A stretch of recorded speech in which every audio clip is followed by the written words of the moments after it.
The freedom of movement and the freedom of association is not criminally punishable. Welcome to the progressives. Sweep them clean.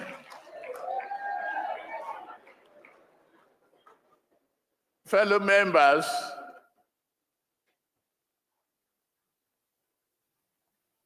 of our great party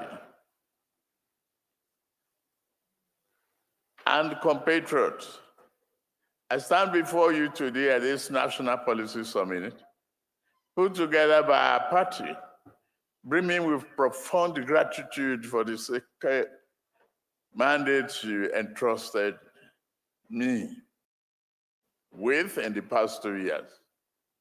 I thank you all for your unrelenting support and belief in the grand vision that we share to uplift our nation and renew our hopes and aspirations. I thank every one of you. I'm thoroughly inspired. We are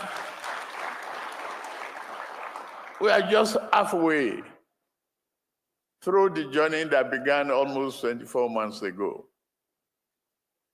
Therefore, this summit offers our administration the opportunity to present our scorecard.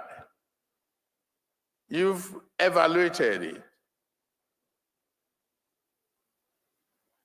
You've enumerated how far we've been. The faithfulness, the Nigerian assessing how far we have progressed in steering our country along the critical path of our socio-economic development. 2 years ago, we embarked on this journey, propelled by a burst of hope and abiding faith in Nigeria and unity and progress. Together, we pledge to confront Nigerian challenges head-on by rebuilding the trust, fostering prosperity, and restoring our nation's economic health. Today, I am proud to affirm that our economic reforms are working. We have removed corruption-leading arbitrage, fuel subsidy, eliminating the arbitrage-driven multiple foreign exchange, together with our far-reaching tax reform. I hope the bills are passed and will be on their way. Senate President, Speaker, where are those tax reform bills? Well, President Bola Tinubu has charged the new board of the Nigerian National Petroleum Company Limited, NNPCL, to bring the experience of its members to bear on the ongoing efforts to transform the country's economy. Speaking while inaugurating the NNPC Limited board at State House, Abuja on Thursday, Tinubu said he selected the board members painstakingly to ensure quality leadership. Group Chief Executive Officer of the NNPC Limited, Bashir Ojulari, said the team had met with industry stakeholders and set clear directions on how to improve various aspects of the company's operations. The president said the ongoing economic reforms had yielded results with local and international acknowledgements. According to him, Nigeria has come of age. It is now more competitive and turning the corner, and with your highly respected team, I can relax and attend to other issues. President Tinubu also told the board that the volatility in the world's economy will require looking inwards for solutions, and Nigerians will depend on them to reposition NNPC Limited. And now, lastly, the Attorney General of the Federation, AJF, and the Minister of Justice, Lateef Fagbemi-San, have said that Nigeria's victory at the United Kingdom arbitration over Process and Industrial Development, P&ID Limited, demonstrated that the nation would never again be exploited. Dedicating the victory to the country's legal team, Fagbemi spoke during a courtesy visit by the team led by Mr. Kofo Abdusalami Alada, the National Coordinator, Legal and Investigation, P&ID FRN, Shaista Akhtar, Partner, Miskon Derea, head of litigation team Nigeria, and others. While stating that their reward lay in the knowledge that they had made a difference, the AGF pointed out that their efforts had also contributed to something greater than themselves. Meanwhile, Nigeria has recovered the sum of $200 million it deposited to the tribunal in her appeal against a whopping $11 billion arbitral award in favor of P&ID Limited, this day has learned. It truly is a victory for Nigeria and for how we conduct business and how we're able to implement and enforce international best practice here in Nigeria. I mean, the P&ID case is truly a victory for Nigeria because when the case did break here, we took it extensively. In fact, we had Shola Oshodi John constantly here. I think she led the arbitration office here in Lagos, and she explained a lot of things to us. And there are many other cases in arbitration that the government is fighting. There's one that we're currently fighting in Paris as regards, Mambela and all of that, and many other cases like that. But it just shows the way we do things. The question is, do we learn, Vimba? No, we do not learn. You still have, as long as you have corrupt politicians that want to kick the government as a can down the road, definitely you have that. In some cases, we have paid this judgment debt too. If you go and read Nkosi Okonjo-Iweala's book, you will see a litany of many deals like that happened that she stated in her book. But this one is a big success because it was a big judgment debt, over 11 billion they wanted to get, and we saw that a lot of the people there were fraudulent. And the representative of the team, Miskon Derea, which is one of the biggest law firms in the world, and a couple of other law firms, and the Nigerian team all went there, and they did clarify issues, and they got something very viable out. And the initial payment of the $200 million Nigeria did pay, we have taken that money back. And kudos also to the last administration, because a lot of this was fought under the Malami tenure, and he did fight this effectively. So kudos to them as regards that. Coming back to President Tinubu as regards one-party state, one-party state is bad for democracy. Flip the script. When President Tinubu was in opposition 2010, 2011, 2012, he was a proponent of multi-party democracy. Today, because he's favoring everybody's coming to his party, he says the game. It's so easy to say. It's so easy to say because other political parties are struggling. And that's why we say they must also come on stream. They must have a robust engagement. And that's why those that are doing their coalition, they better do their coalition because like he says, the game, I'm gaining. I'm sweeping them to my side.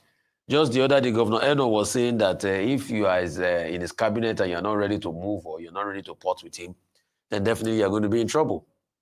They are consolidating. But the question is, consolidating on what?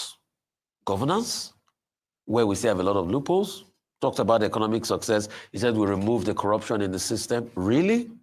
Have we accounted for the corruption that happened with over $2 billion spent and the two refineries are not still working top shape? What were the promises made then? Is it not that, the refineries will work, once we remove subsidy, they will act as buffer? Has that happened? What about impeding a man that borrowed $20 billion because he didn't have the money? Have we supported him enough? If not by the cries of people, they just started supporting Dangote. At some point, they stopped to renegotiate that crude swap deal. The crude for Naira deal. So what are we saying? As regards are we not still importing fuel? Was it not supposed to eliminate the importation of fuel? What has been the case of the economy? Flotation of the Naira has not had a disastrous impact on businesses. Haven't we have a lot of inflation problems? Companies are suffering now. Interest rate over 27.5%. When you go to the banks, over 30%. Some get 35%. Macroeconomics factor, increased inflation. Dr. Abati, are you not paying more for Gary in the market today? Is the pay not much? Are you not expending more? Are we not expending more? So the people are suffering. So see, World Bank will praise you because they have their own interests. When you do according to their bidding. World Bank always wanted you to devalue.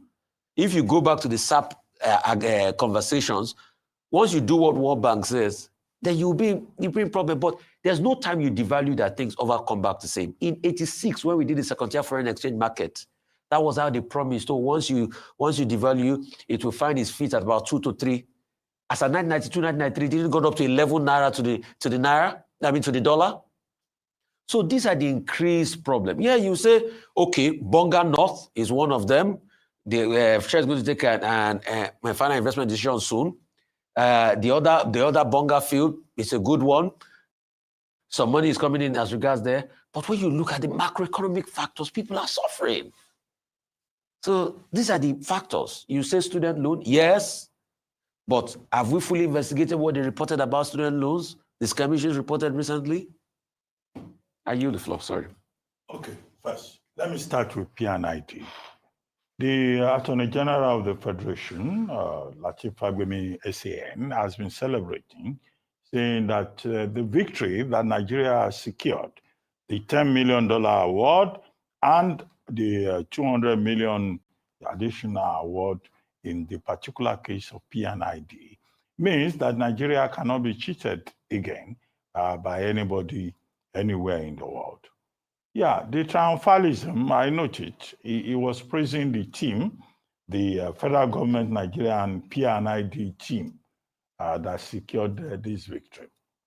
But the truth has to be told. The truth is that Nigeria is the problem. We may have escaped with P&ID, but if you look at the issues in the case, what is the issue? Process and investment, process and industrial development getting contracts for Nigeria. A company that was a special purpose vehicle. There was also something about a BVI company being involved. Nigeria did not do its due diligence. At the heart of the P&ID process is corruption, is fraud. When we wrote on this issue, I've written more than 2 articles on this subject, so I'm a bit familiar with it. There was a woman, Grace Taiga, who was finger-pointed as having collected a bribe, and other persons who were finger-pointed as having collected bribe, and EFCC moved in. And at the end of the day, gas contracts were awarded to a non-existent company, an incompetent company. And that is the problem. It's not about the triumphalism that we won at the commercial court in Great Britain and all of that. How can Nigeria ensure that we don't keep receiving this kind of embarrassment, either with Mambila hydro plant, or with Ascon in Ikorabasi, or with what is that one that is in Kogi State? Ajaokuta Steel Company. Because we have all of these issues where judgment debts are pending, all because of the lack of integrity in the procurement process in Nigeria. That is the issue. It's not the triumphalism of Lateef Fagbemi SAN that we won this case. Are they going to win all the other cases that are as a result of lack of integrity in the governance process? However, the only caveat that I can put there is that it's not Tinubu that caused the problem. It's an inherited problem. The victory came under his watch. But long-term, Nigerian government has to show more sincerity of purpose, and government officials have to show that they believe in the country. Underhand table deals are the things that cause this problem. And there's a lot of corruption, in the oil and gas sector. That is a fact, and the truth must be told. Rufai, what is that word you use? Empirical facts. I'm providing empirical facts on this subject. Now, as to Ojulari-led board of NNPC, the president inaugurated the board yesterday, and he said he had very high hopes about that board, and that he has chosen, in his view, the best and the brightest. And if you look at the list of persons who are there, whether it's Austin Avuru, or Bayo Ojulari himself, or Ahmed Kida, or Motoba, and all the other members of the group, they are persons who are well known in the oil and gas industry. So you cannot question their experience or their competence. Now, President Tinubu, having gone for these people who are experienced members of that oil and gas sector, they should know that their work is cut out for them. He has given them certain projections. One, they should increase oil production. And Ojulari has said, they are capable. They will be able to increase it from 1.5 million barrels per day to at least 1.9 barrels per day. Now, President Tinubu says he's looking for quality leadership. Now, I will dwell on that. This thing about quality leadership. Now, the Ojulari NNPC management should know that what they are coming to do is to address a national emergency. A lot of problems in the oil and gas industry. So the board that is led by Ahmed Kida, supported by Ojulari, should be told that they cannot lead a political board. It has to be a technical board that will declare an emergency in that sector. If it means meeting twice a month to see how they can revive that particular sector, they have to do it. It's not just about what Ojulari says or what Ahmed Kida says. Number two is that there is an urgent need for synergy between the midstream, the upstream, and the downstream. Nigeria at the moment is operating at the upstream level. That's where we're making money from. Midstream and downstream, those ones are in disarray. Can this new NNPCL board, just provide that synergy that is required for the purpose of growth and progress? Number three is the issue in terms of wasting assets. NNPCL has a lot of wasting assets. The principal ones among them will be the refineries. Those refineries, if they are wasting assets, they have not served our purpose. They should be disbanded and sold for scrap. After $2 billion, Dr. Abati? Well, no. We can't continue to waste money. We are facing an emergency. Let them disband those refineries, hand them over to, maybe private investors who can handle them. Would they continue to put money? Those refineries don't even have boats. They're just there collecting money and wasting Nigeria's money. That, in my view, should be a priority for Ojulari and Ahmed Kida. Now, there is something they call AKK, the AKK pipeline project. Now, we are raising questions about that AKK pipeline project. What are they going to do about it going forward? We don't want rhetoric. We want specific actions. 4, what about, what is it that they are talking about? What is it about going to the market? IPO. The IPO that Ojulari himself has mentioned in passing. We need a proper audit for purposes of transparency. And when there is that audit will mean that they will have to clean the books. Ojulari has been quoted as saying he will do it within the next 2 years. Okay, clean the books so that people can come and invest in NNPC Limited. The ceremony is okay. Wives will be there, daughters will be there, relatives will be there. They will congratulate them. But this is not about ceremony. This is about work. Within the government space, government has always failed in managing assets. The only one that is working is Nigeria LNG. And even Nigeria LNG is not completely managed by the Nigerian government. So we want progress, we want success in that particular sector. Finally, President Tinubu saying he's consolidating, that those who want to join are welcome under the freedom of movement, freedom of assembly, and all of that. Yes, the constitution is clear. People can move this way, that way. But the thing to realize is that a one-party system is not in favor of any country because it consolidates authoritarianism. What we saw yesterday at the villa was a display of sycophancy, if you like, a display of triumphalism with the Progressive Governors Forum, the North Central in another function. They were not there, saying they have endorsed Tinubu. The National Assembly saying that they have endorsed Tinubu. In fact, Senator Akpabio asked all National Assembly members present to stand up.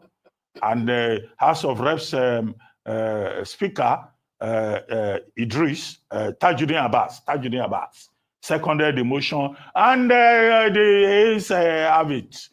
But the beauty of Nigeria is that you now have, on the coalition side, also organizing. They have appointed Senator David Mark, as chairman of the coalition. You have Rotimi Amechi as chairman to determine where the party should go. You have Senator Saraki to decide in his own committee whether they should stay in the PDP. And the Amechi committee submitted a report yesterday saying that they are asking for a party called All Democratic Alliance, whose motto will be justice for all. And so you see that while the Tinubu camp is consolidating, the coalition is also not sleeping. And the Amechi committee is saying that the way forward is to form another political party, All Democratic Alliance, ADA, ADA. ADA in Yoruba language means cutlass. So the people who are wielding cutlass to cut down the APC, they too are not sleeping. But the best strategies will probably win. Unfortunately, we the people are the ones holding the short end of the stick in this matter, because we still expect governance. But President Tinubu says he will take us to the promised land within the next 2 years. Absolutely. Well, I hope we can also remind ourselves that although we may appear to be wielding the short end of the stick, that it's still our votes that will determine who stays in office in 2027 or who assumes that office in 2027. And that power has to be reiterated, that although there's all this political posturing, we have to remind ourselves that the electorate has to stand firm with their choice and which way they decide to go in 2027. Now, I don't think there's anything too out of place of seeing if an incumbent being offered a first right of refusal on continuing his tenure. That's common practice, although this early in the season begs the question. You begin to ask yourself, what is really going on? The coalition of opposition parties, CUP, has said that this is a sign that there's some sort of panic happening within the ruling party, but because all of just this jostling around so early in the game, what do they know and what's really happening internally and what's happening on the political landscape that they feel the need to start doing all of this jostling that looks like panicking at this point in time? Well, that still stands to be determined, as of course we see the various movements. The League of Northern Democrats is also getting themselves together. The groups are coming together. But let's look at issues of governance, and let's look at Nigeria, the potential of Nigeria evolving into a one-party state. Well, under the presidency of Goodluck Jonathan, you did have over 20 governors who belong to the PDP. So when you look at the historical antecedent, you have to ask yourself, what is it in our institutions that fosters this scenario where we find ourselves that governors have to belong to the ruling party, that you have a one dominating ruling party?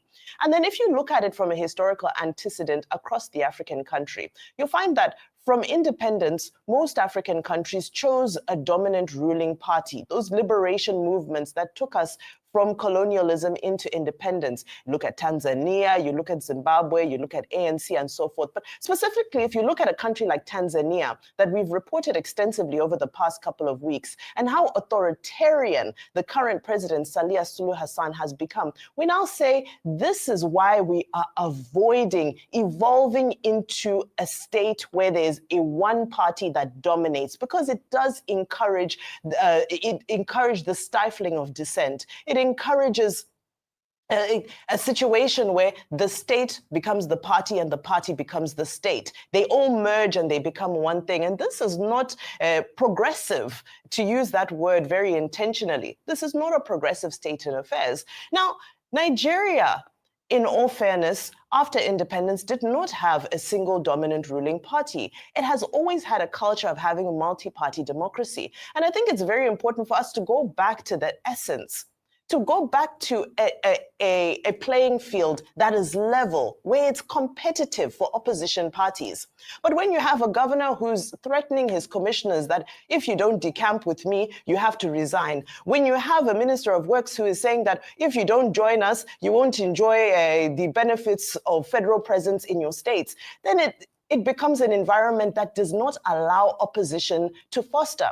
So to make it seem as though opposition is just moving to the ruling party just because it conveniences them, yes, there is stomach infrastructure involved. But on the other hand, there's also the very real prospect of the fact that when you're left out in the cold, there's very little for you. There's very little gain from opposition. Look at South African President Cyril Ramaphosa, who took an opposition leader with him to a meeting with Donald Trump in the Oval Office. I wonder whether we could have a scenario where we saw a president of Nigeria taking an opposition leader who was part of his government with him to represent national interests abroad. It's unheard of. It would never, ever happen. Now, very quickly as we round up, I just want to touch on NNPC with the remaining few seconds. And, well, the Ojulari-led board, congratulations to them. They have a tall order ahead of them. I don't think anybody really envies the daunting task that they have before them.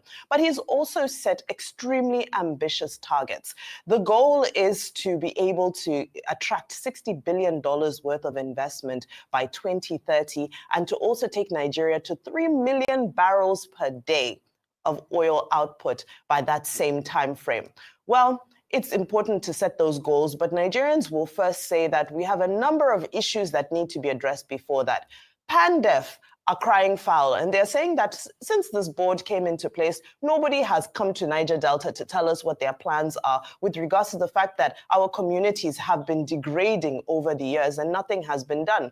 SERAP is saying, yes, fine. You're saying 500 billion naira from the subsidy went towards various debts that the NNPC had. What are those debts? Please break it down for us. Let's know, where do the books stand? So this is the primary, these are some of the primary objectives, some of the primary agendas that Nigerians are waiting to be unveiled from this new board, amidst the pomp and fanfare, of course, of being inaugurated. It's now time for a short break on the morning show. When we return, we'll have Adefemi Akinsanya join us for the World Brief and to review top stories in today's newspapers. Do stay with us.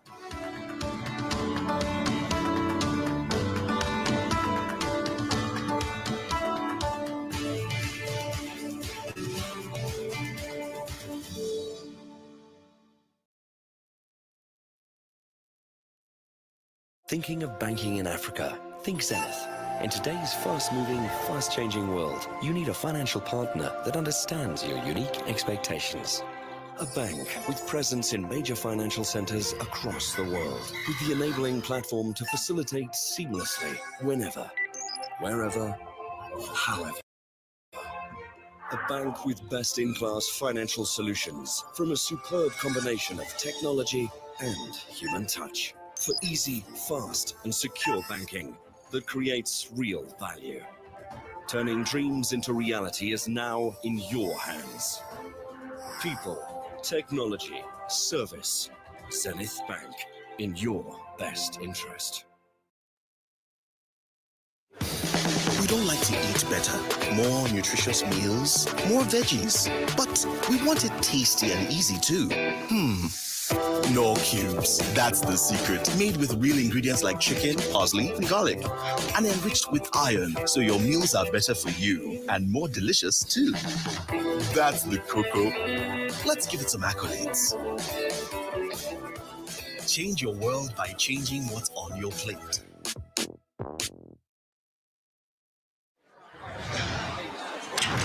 How far, Niger? Welcome to the Glow Cafe app. Come in. Because it's time for an upgrade. Your own personal Glow Cafe app open 24/7. Welcome to bigger, better, smarter. Welcome to total control of your data, your airtime. Mom, I'll call you back. How you buy. I'll send you data. How you share and how you recharge. Movies, gaming, music, all in one place. Welcome to more value. Download the upgraded Glow Cafe app and get more data. Get 100% recharge bonus and get a massive 100 gigabytes data bonus when you register. Want it all? Download all this into this. Unlimited.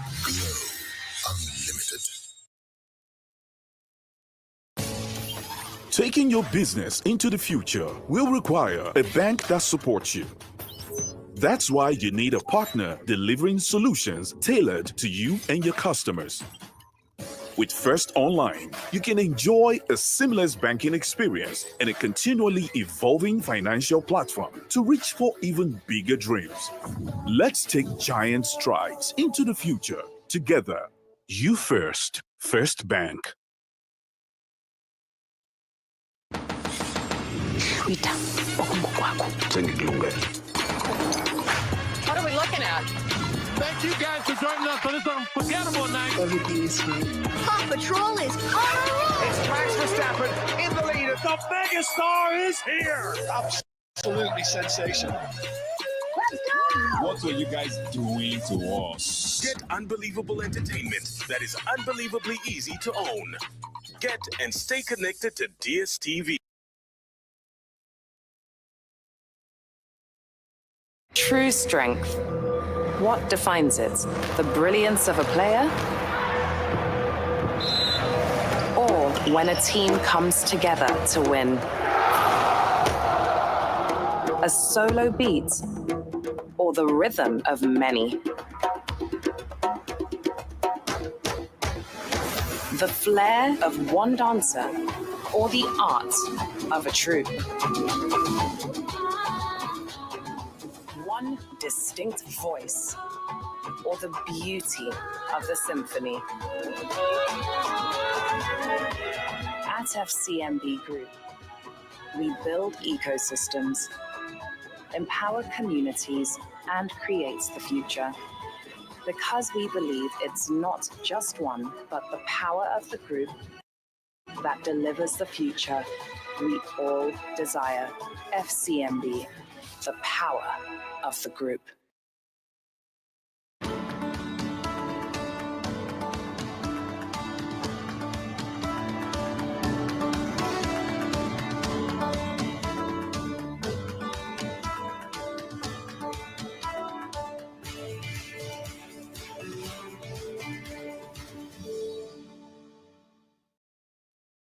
I will send out the door.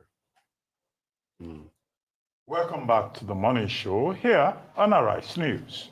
Joining us now for a brief and the review of some of the headlines of today's newspapers from around the world is Adefemi Akinsanya. Good morning, Adefemi. Good morning, Dr. Rubin. Good morning. Good morning, Pimpa. Good morning, Good morning, Rufai. Hey, we got plenty to celebrate. Yes, sir.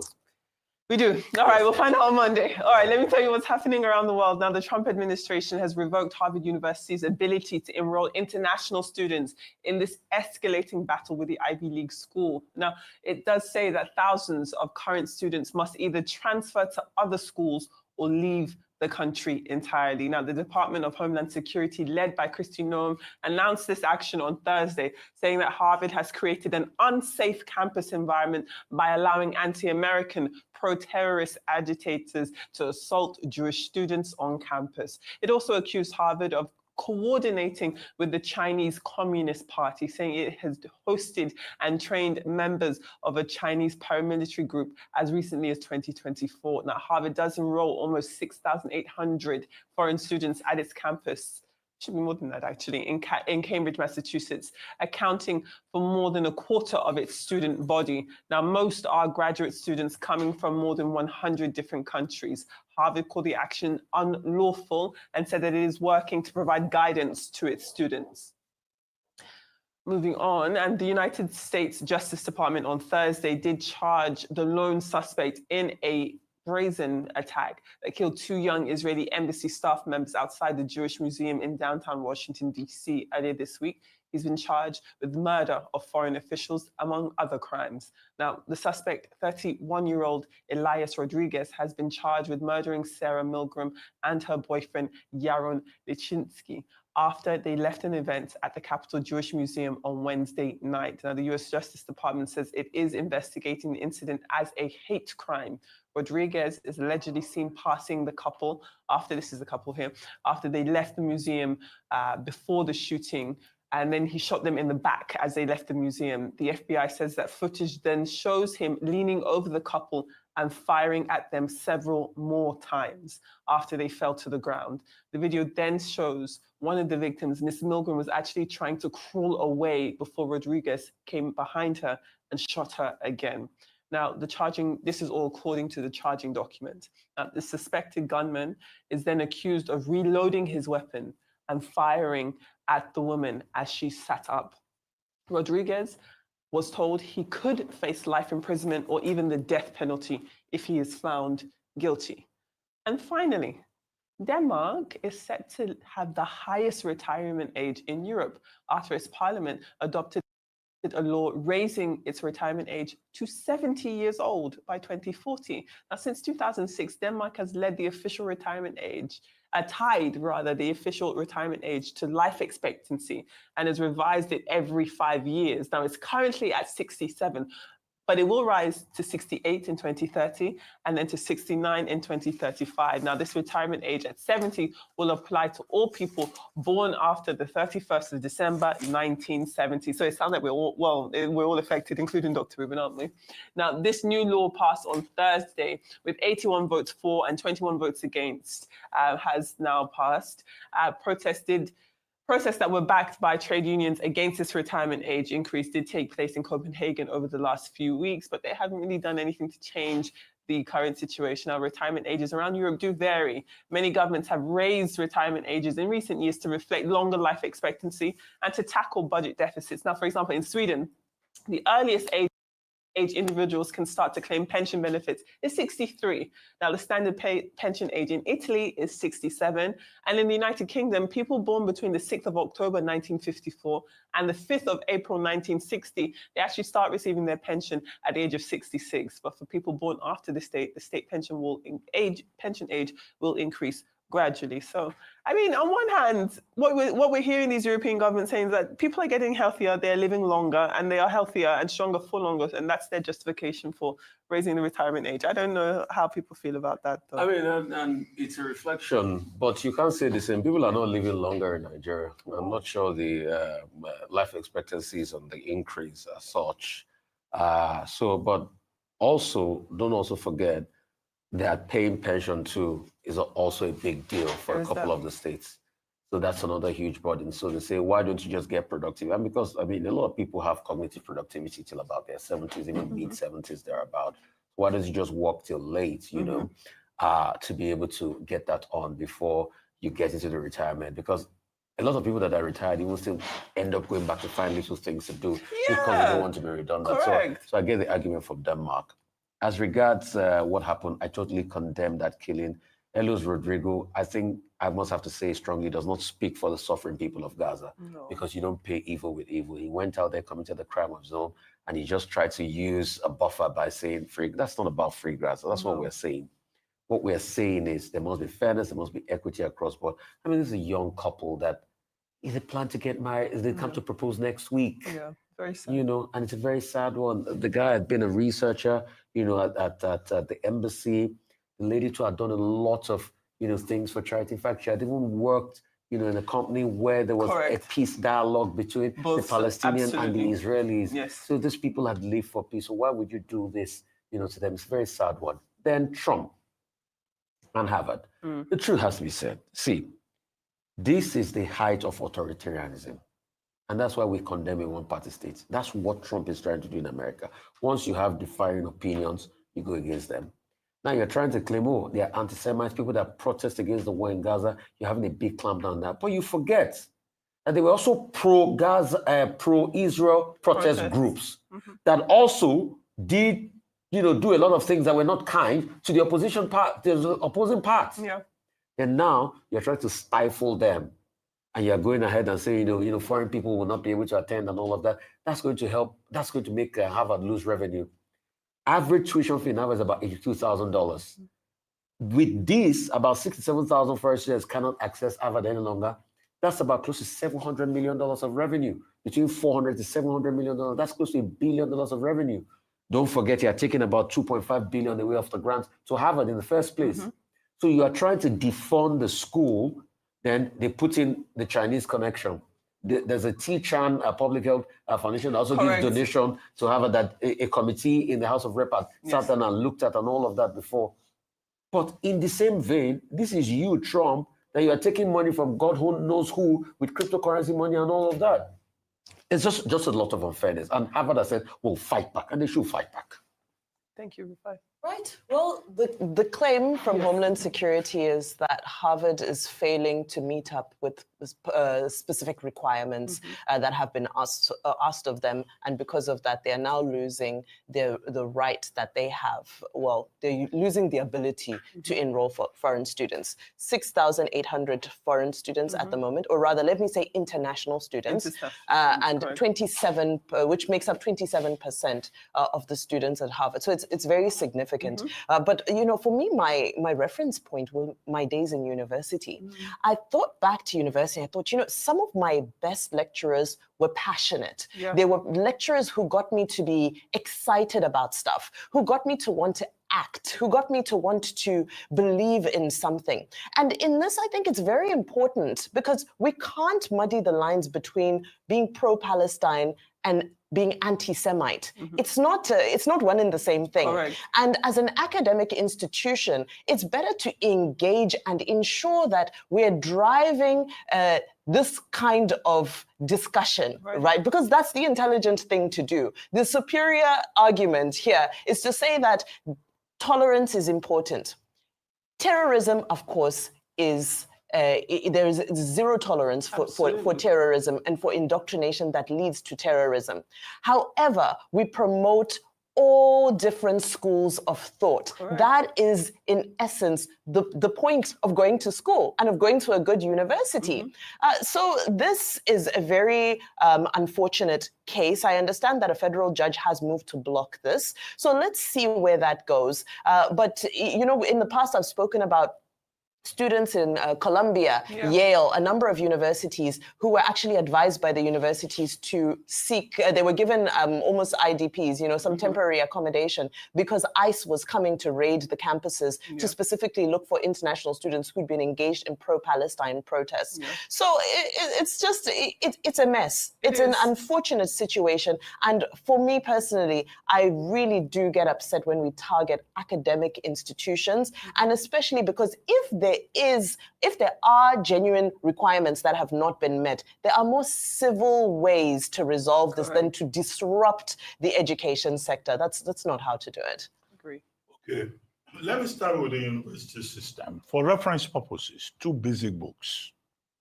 One, The Idea of a University by John Henry Newman.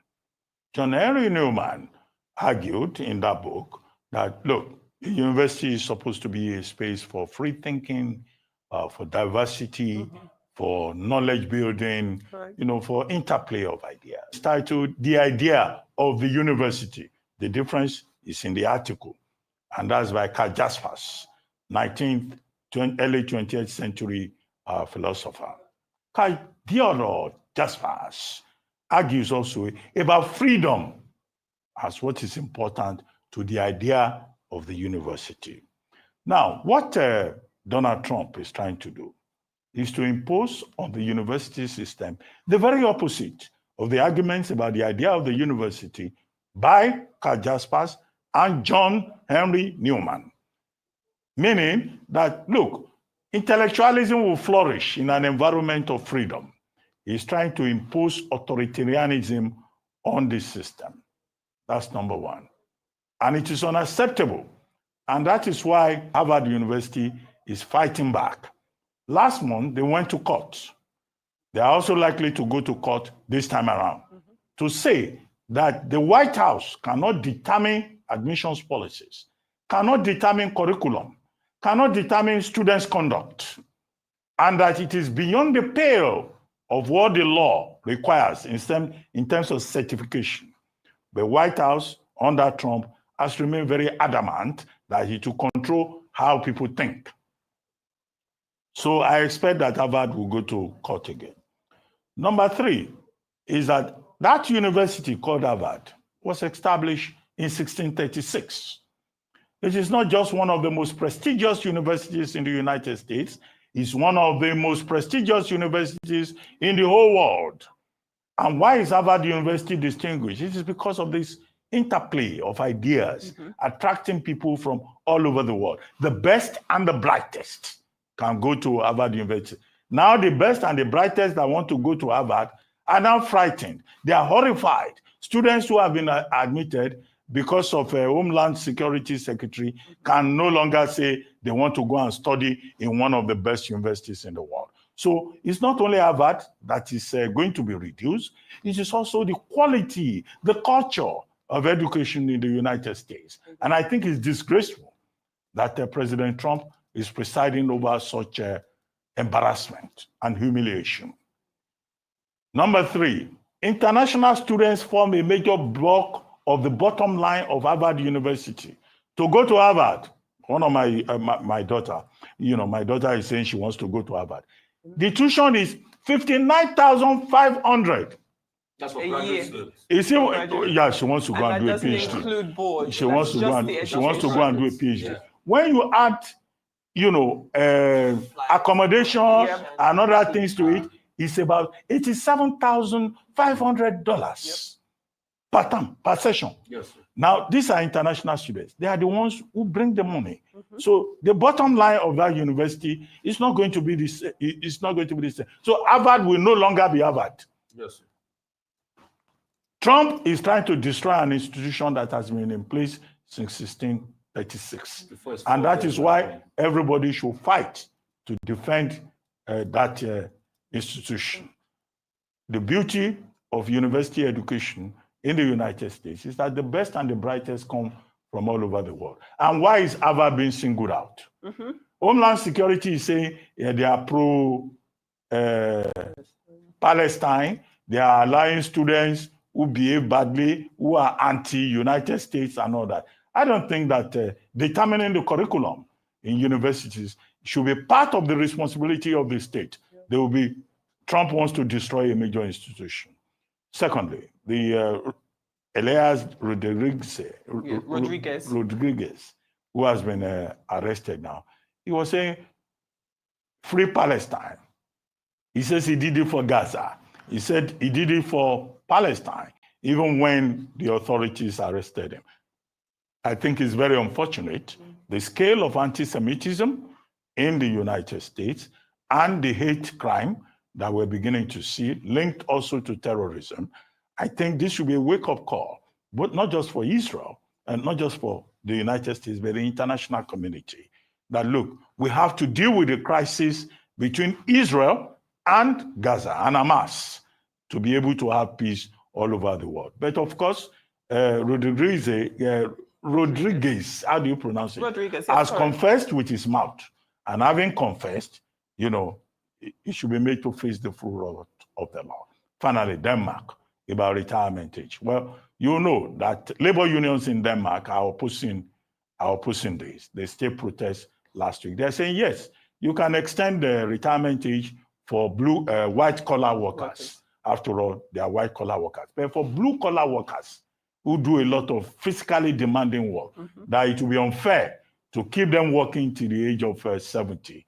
So the debate is still there, but it's not something they want to do automatically. The Social Democratic Party is asking for a scaling, which means that it will be gradualized up till 2040. But the blue-collar people are saying they should be listened to because they need to retire early to play with their children and grandchildren. Agreed. Well, thank you all for your submissions in the World Brief. Let's move on to newspaper headlines across Nigeria. Let's start with This Day. Now, This Day does have the APC continuing its ballooning as its members endorse Tinubu as its sole candidate for the 2027 election. And the president says he expects more defections.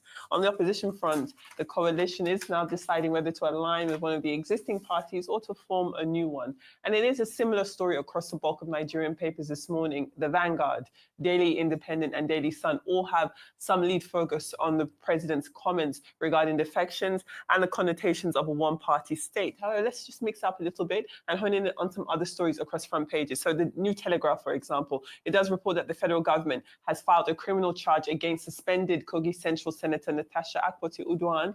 She's accused of defaming Senate President Godswill Akpabio and former Kogi State Governor Yahaya Bello. Now, the 3-count charge was filed at the High Court of the Federal Capital Territory. For The Guardian, it takes a look at insecurity in Benue State. Now, in order to salvage this looming food crisis in the state and in Nigeria as a whole, the Tiv Area Traditional Council has given herders operating in the Tiv Kingdom until the end of this month, the end of May 2025, to vacate all Tiv lands. Meanwhile, the Miyetti Allah Cattle Breeders Association has said that open grazing is no longer sustainable in the state, assuring the people that it would embrace initiatives to end the practice and ensure peace in Benue rural communities. Now, The Punch reports that some 52,000 Nigerians migrated to the United Kingdom in 2024. That's according to new data out of the UK ONS, the Office for National Statistics, placing Nigeria among the top sources of non-EU migration during the year. Wow. Now, the influx came despite a significant decline in overall net migration to the United Kingdom, which did actually drop by nearly 50% in the year ending December 2024. Now, most Nigerian migrants arrived in the United Kingdom for work or study purposes. Of the total, which was what, 52,000? 27,000 came on work-related visas, 22,000 on study visas, and the remaining 3,000 came on under other immigration categories. So we're moving around a little bit. And then just there, we've got the Metro.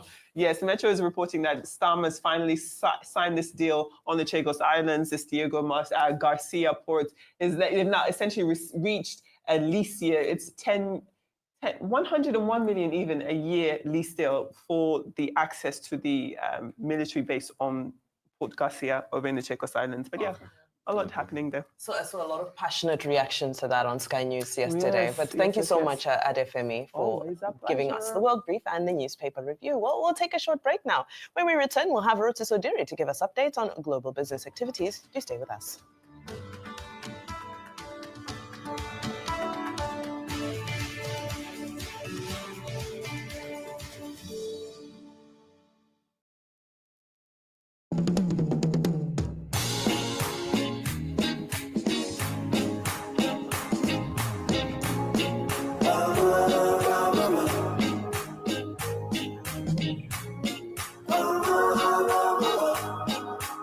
Maliciously good, maliciously good. Whether it's your chips or sandwich, yam fries or jollof rice, salad, pasta or pasta, they make it taste so nice. Now you all get the bomb, you all get the taste. Now I can tell you any day that everything By maliciously good. It's time for the main event. This is incredible.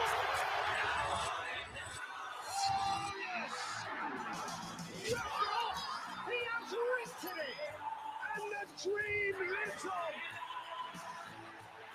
I cannot believe it. They score.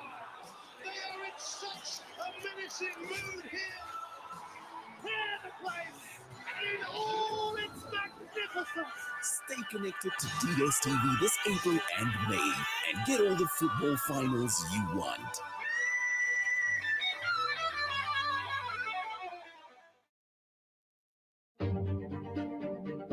Africa's natural capital, vast, abundant, and worth trillions, matters. Youth, arable land, minerals, biodiversity. Time to make it work for the continent's prosperity is now. Join us at the African Development Bank Group's 2025 annual meetings from May 26th to the 30th in Abidjan, Côte d'Ivoire.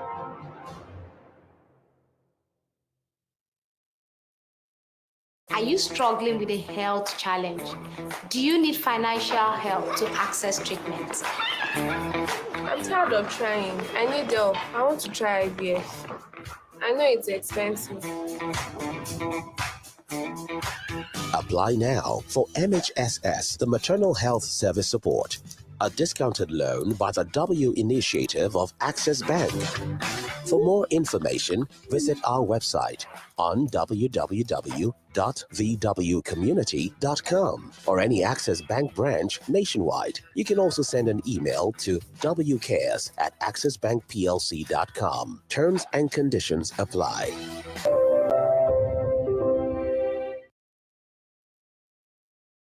Now this is tomato mix. Even after adding water, you can still taste the tomato flavor. With Tasty Tom tomato mix, you can cook any of your customers' favorite meals. No color changing like traffic lights. Tasty Tom will surely give you value for money because Tasty Tom tomato mix is thick. A little is enough to get your desired quantity of stew and soup. No unfair deal. Tasty Tom makes me so happy. The taste is always on point. And it doesn't color your meat or your chicken. Because of Tasty Tom tomato mix, the taste of my food never changes. So my customers keep coming. I don't compromise on the quality of my food, so I buy quality from the onset. Use Tasty Tom enriched tomato mix. Tasty Tom, for tasty meals good for you. Available in convenient sachets.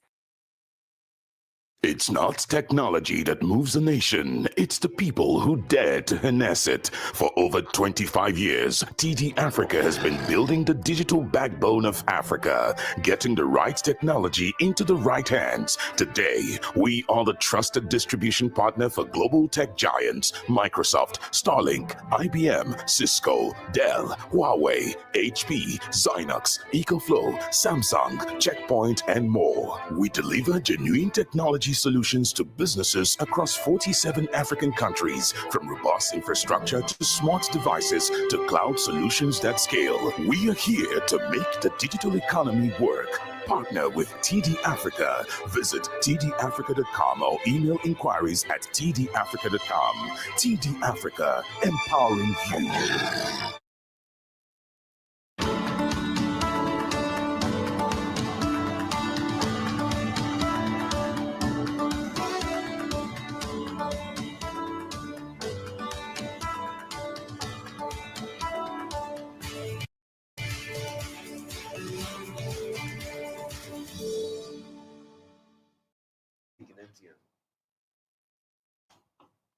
Welcome back to the morning show here on Arise News.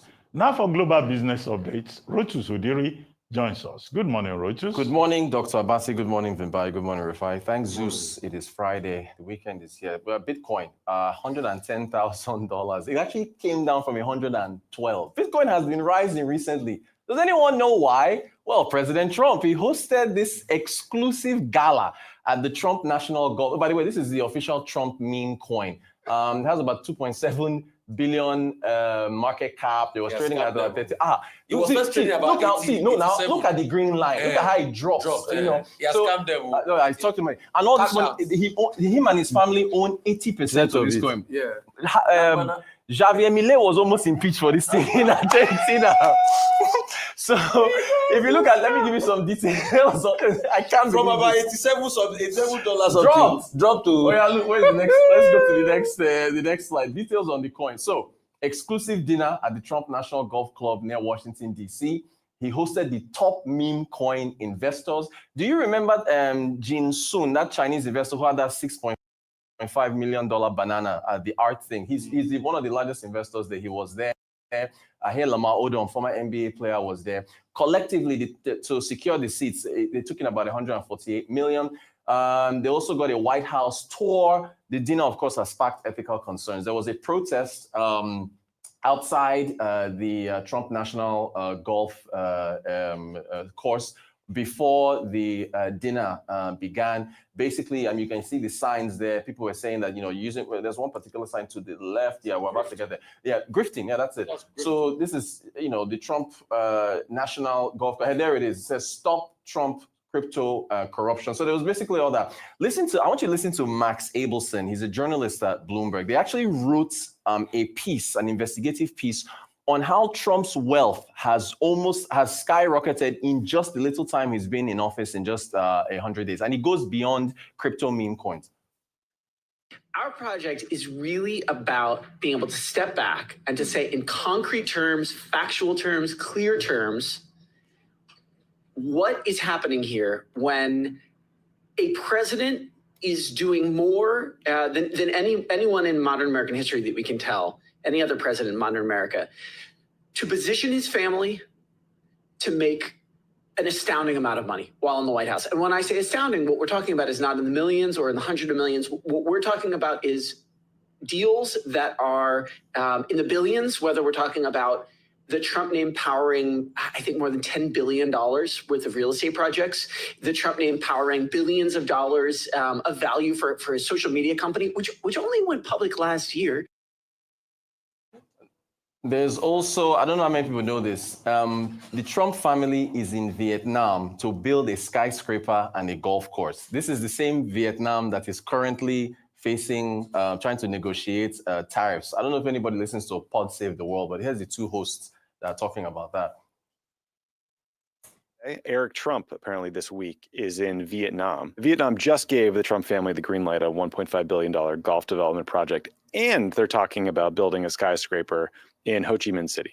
So we're double dipping here, and Eric's going to come to town. I wouldn't give Eric Trump $20 to go across the street to get a f***ing sandwich. And by the way, this is all happening, though, as the During the Vietnamese tariff government window. trying to negotiate away their 46% Of tariff. course. Like, the reason Trump wants to have this dial that he can turn up and down around tariffs and all these things is that each one of these things is a massive profit opportunity, right?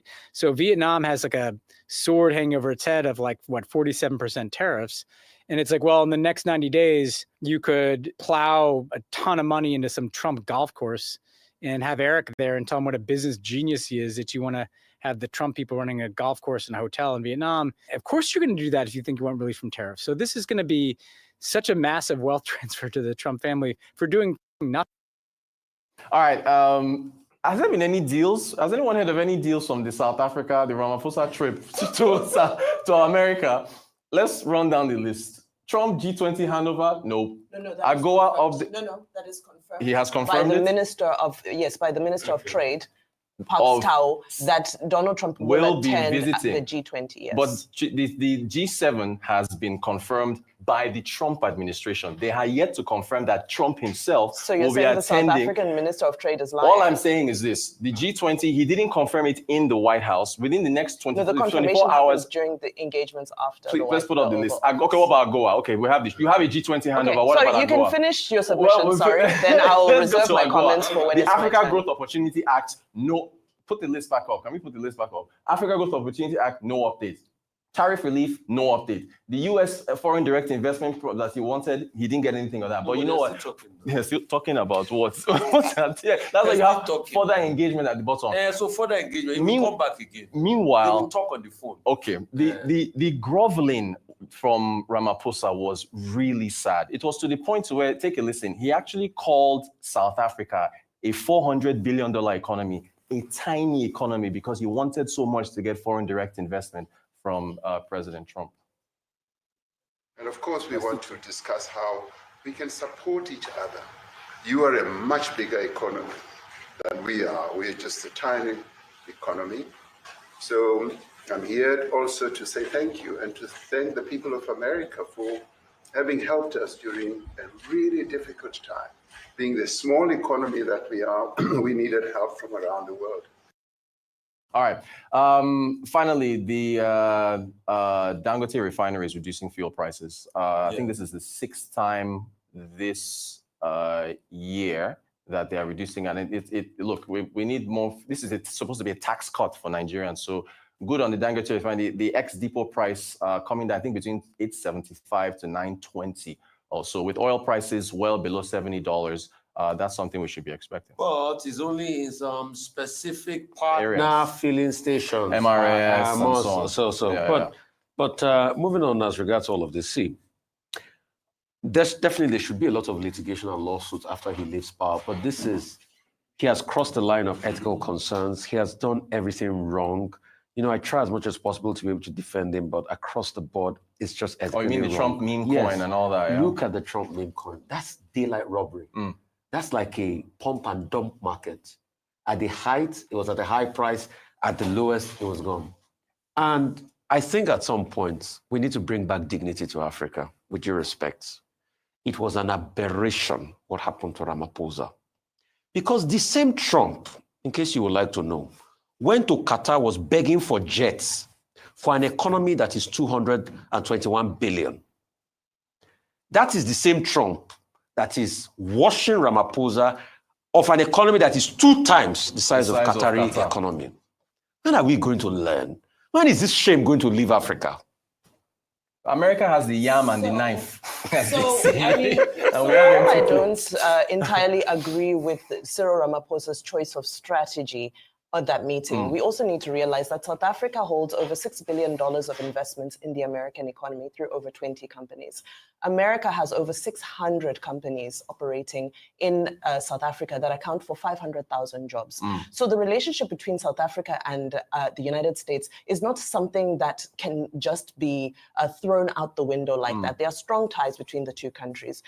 So a revised proposed framework has been submitted because, of course, deals are not just done like this. They've submitted their framework through this meeting.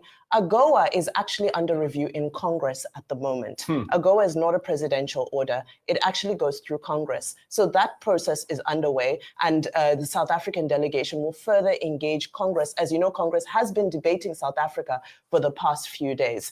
Quickly on tariffs as well, that's through the South African Revenue Service has also engaged on how to review tariff bilateral and relations and reset that. So I don't think that they walked away with nothing.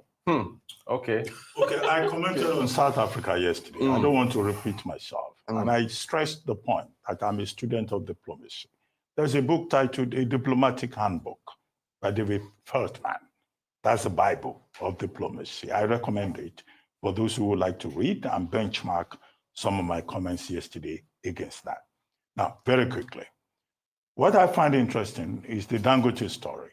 Now, Dangote Refinery now says, they're going to reduce further to 875 naira at pump price in their partner stations. I think that is a good development. But also, the Nigerian government must play its part, provide the crude that is required. After all, they promised that Dangote Refinery will get a certain barrels of crude per day. And then also, all of this is based on naira for crude.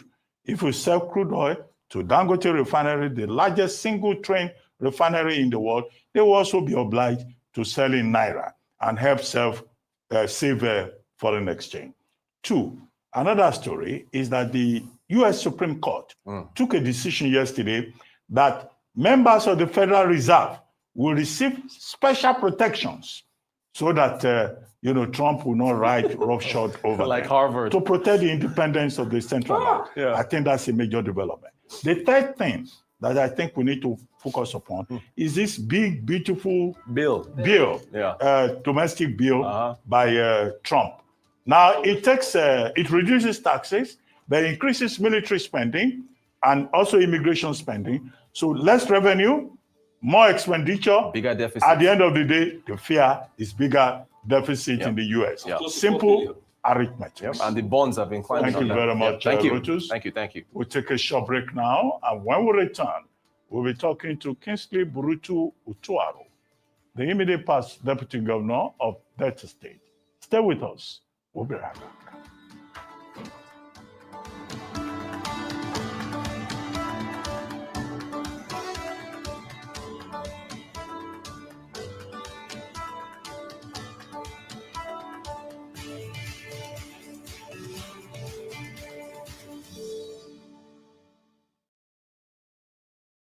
The Fidelity Gets Alerts in Millions promo is back and better.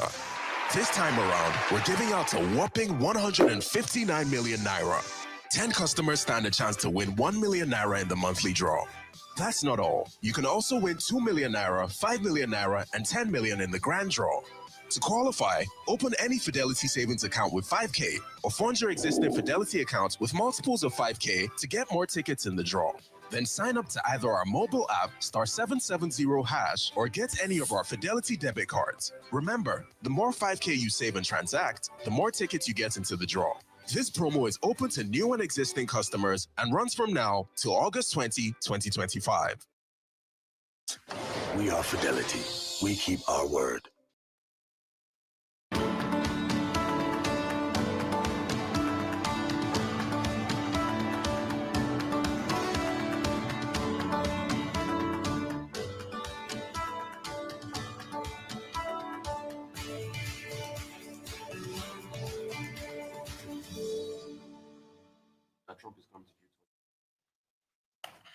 Welcome back to the morning show here on Arise News. The Wari territory in Nigeria is once more navigating a fragile terrain.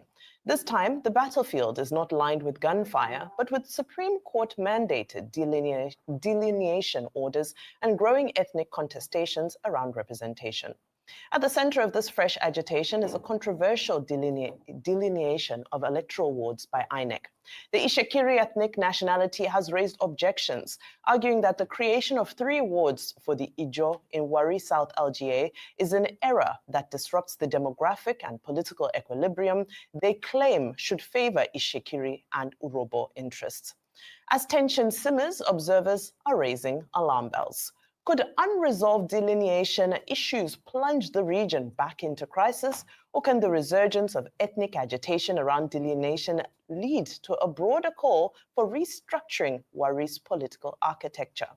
Joining us on the show to discuss the underlying causes of the original Wari crisis and how these factors mirror the current tension over electoral ward delineation is Kingsley Borutu Otuare, the immediate past Deputy Governor of Delta State. Good morning, sir, and welcome to the program today. Good morning. Good morning, sir, and thank you for joining us. Well, the Supreme Court already decided on this matter of ward and unit delineation in Wari Federal Constituency.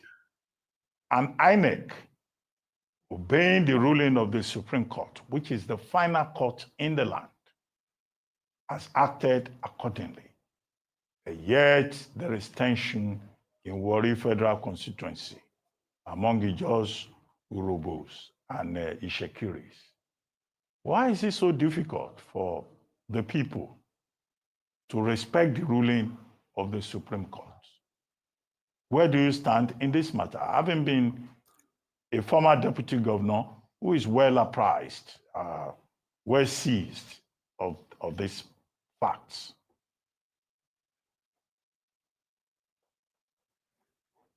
Yeah, good morning once again, Dr. Abati and your team members. Time being of the essence in this program, let's quickly dive into the matter.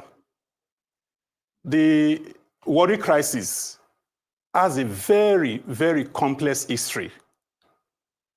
And the complexity of the history has brought it to a sharp focus once again, following the Supreme Court judgment ordering INEC to do away with the old ward arrangement and delineate fresh electoral wards in Wari Federal constituency. I trained in conflict resolution and peace building. And as a fellow of the Institute of Peace Practice and Studies, I duly understand that the root causes of conflict in every society is almost always hidden beneath the surface. It is wrapped up in a lot of complicity. Now, it is only when you have a perfect understanding of the root cause or causes of conflict, it is then you can deal with the issues as it were. It is only when you understand the root causes of conflict that you can now speak truth to the issues, speak truth to the competing interests, speak truth to the competing agitations, and thereafter make effort to building a collective that will resolve all of the issues of conflict. Very quickly, the Wari crisis, like I've said, has a very complex history, and the history is this. With profound respect to the Ishekiri establishment, they have said over and over, and they have bequeathed this narrative to the young ones, that the landmass which is approximately 1,520 square miles, which now constitutes the Wari North, the Wari South, and the Wari Southwest local government area, is coterminous with Ishekiri homeland under the overlordship concept of the Olu, to the exclusion of the Jos and the Urobos, who are considered as settlers and customary tenants. This is the root cause of the Wari crisis. And a further extrapolation of this concept provides to the effect that any political arrangement or any democratic arrangement that does not allow the Ishekiri nationality to have political or democratic dominance over and above the Ijos and the Ishekiris, according to them, is a fool's paradise and must not see the light of the day. This is the crux of the matter. Once again, that the 1,500 square miles which constitutes these three local governments is coterminous with their homeland. Every other ethnic nation, including the Ijos and the Urobos, are settlers and customary tenants.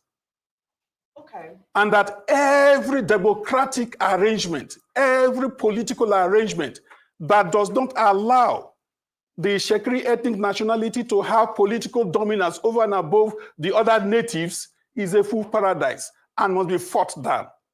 Okay. So mark this. This is the root cause of the Wari problem. Now, I've had a lot of contention. Okay, so I've heard your foundational submission around this issue, but the concerns are around ethnicizing electoral wards and, in essence, deepening ethnic animosity during times of election, in introducing ethnic animosity into governance. Is this what is the value in this? In a time where we should be respectful and just de-ethnicizing issues of governance, we understand from the historical and traditional antecedent. But when it comes to issues of governance, what's the value of this? Now, please, let me, because I have said that we need to actually understand the perspectives. Because if we do not have the perspectives, we will not be able to speak truth to the issues. And if we are not able to speak truth to the issues, then we will not be able to aggregate the competing interests and agitations that have characterized the crisis.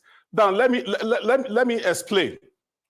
The provisions of Section 49, Section 72, and Section 75 of the 1999 Constitution, as amended, the drafters of that Constitution, in their contemplations,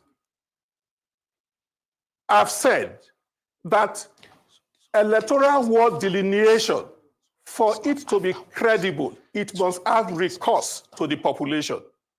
In fact, the combined interpretation of these three sections I've just highlighted provides that as Nigerians, we have the right to fair democratic representation. And to have or to achieve fair democratic representation, you must have fair and credible ward delineation.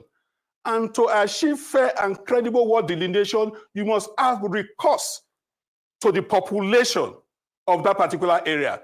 In fact, just like in FCT, if you have, assuming 6 local councils, what the framers of our Constitution contemplated is that, assuming you have relatively equal population amongst these 6 local councils, and you are to have 3 senators in these 6 councils, what they are saying is to the effect that it will be wrong or it will be a flagrant abuse of the spirit and letter of the Constitution if you lump 4 of the councils to producing one senator and the two remaining local councils producing one.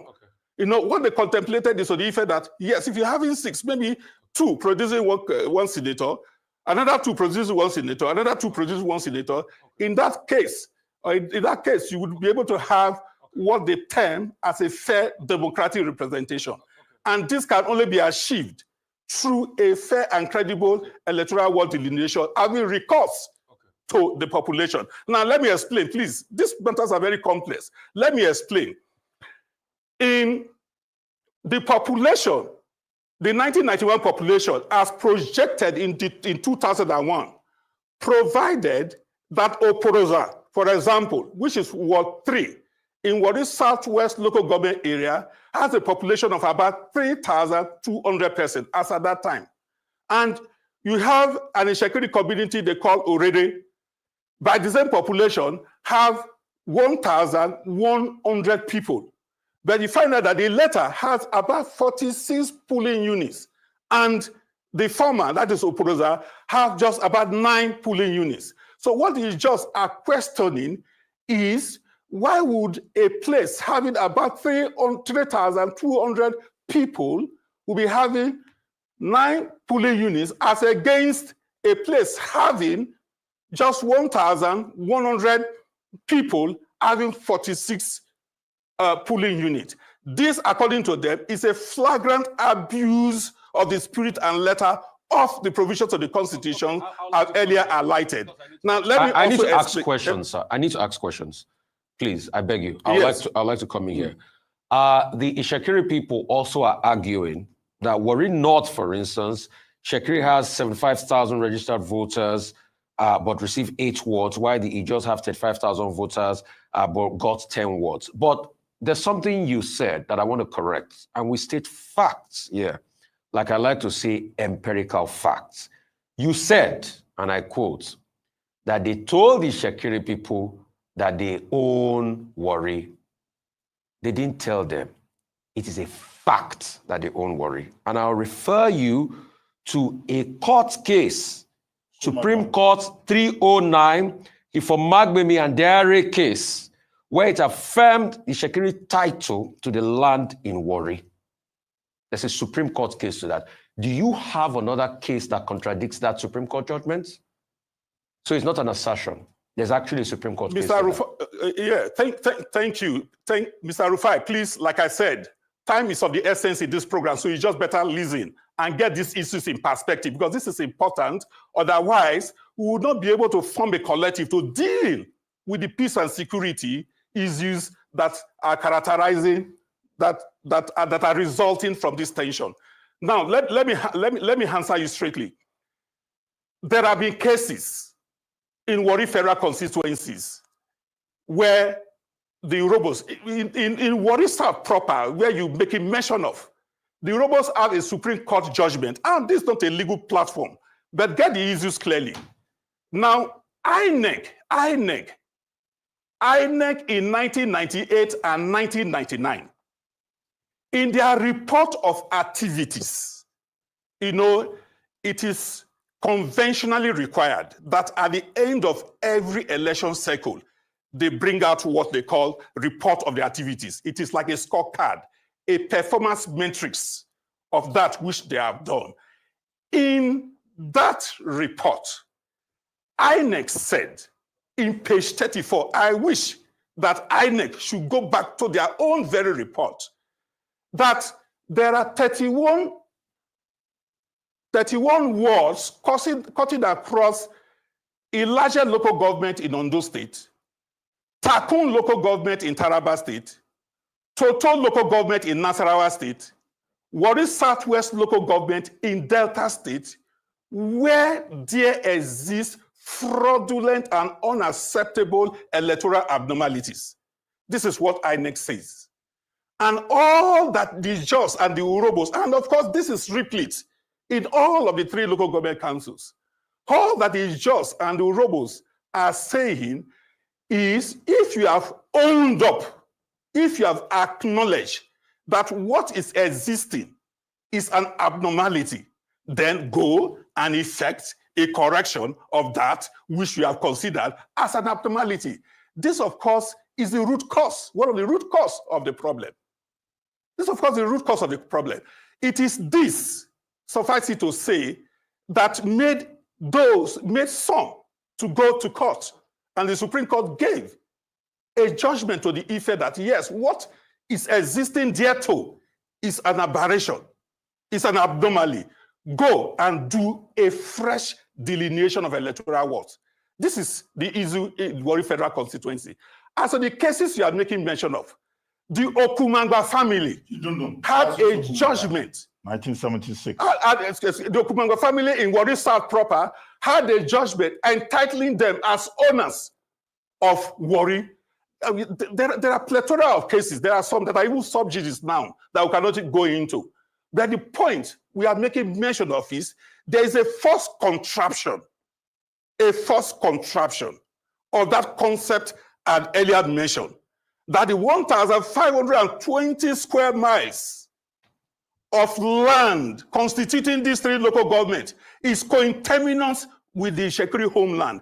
That is a false contraption. Okay. And lo and behold, they are now extrapolating that any political or democratic arrangement that does not give them a majority or does not allow them to be a majority, that would be a fool's paradise. So you need to understand this. You need to understand this perspective. Until you understand this perspective, we will not make any inroad in addressing these unfortunate issues that have been resurgent in Wari Federal Territory. Okay, sir. Very good. In law of real property with regard to community lands in Wari, the locus classicus is Dio Odundu versus Okumagba, 1976. Yes, you are right. This issue is complex, it's ancestral. There are other cases and all of that.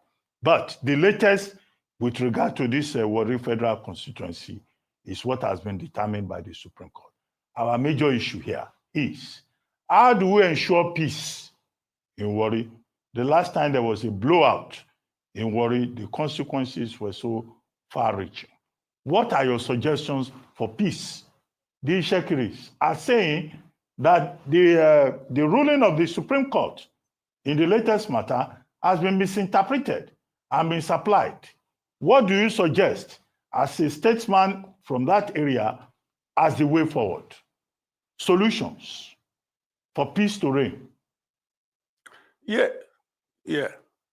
In fact, you're talking about the phenomenon of peace is not in a distant future at all. But we must have the courage to be able to speak truth to the issues. And until we are able to speak truth to the issues, of course, we'll just be playing with the issues. Wari crisis identified a lot of efforts. You will recall that Justice Anema Agu, a retired Supreme Court judge, was the chairman of a commission to deal with these issues in 1993 to no avail. Justice Ahansa Udoko in 1997 dealt with these issues to no avail. President Obasanjo appointed General T.Y. Danjuma to deal with these issues in 2003 to no avail. Professor Chike Edozen, the late Asaba of Asaba, in his committee, Delta State Elders Committee, dealt with these issues to no avail. Governor Boris initiated roadmap to peace, dealt with these issues to no avail. Why? Because the reports and the implementations were fought against by the Shekiri establishment. Now, the way and all of these efforts have their solutions, but government and its constitutional agencies have not had the will to be able to bring out these reports and implement them. So, in tandem with all of these reports I've made mention, there needs to be some form of separation of identity, because the problems are existential. As you can see, they are truly existential. It is only when you have some level of autonomy of the Urobos, the Jos, and the Shekiris in these three local government councils that you can truly have lasting peace in this area. Okay, Mr. Tuaro, thank you very much. What I find most complex about this crisis in Delta State, which you say is also complex, is that you are talking is existential. But when it comes to bedroom matters, There is no quarrel there. People who are Ishekiris, they have Urobo mothers. People who are Urobos, they have Ijo fathers. People who are Ishekiri, they have linkages with Ishekiri and Urobo. But when it comes to land matters, people will take positions and all of you will be fighting. It's just political. I think the elders of that community should come together and allow peace to reign. We want peace in Wari. We'll take a short break now. And when we return, we'll be talking to Mukhtar Shagari, former Deputy Governor of Sokoto and former Minister of Water Resources. Stay with us. We'll be right back.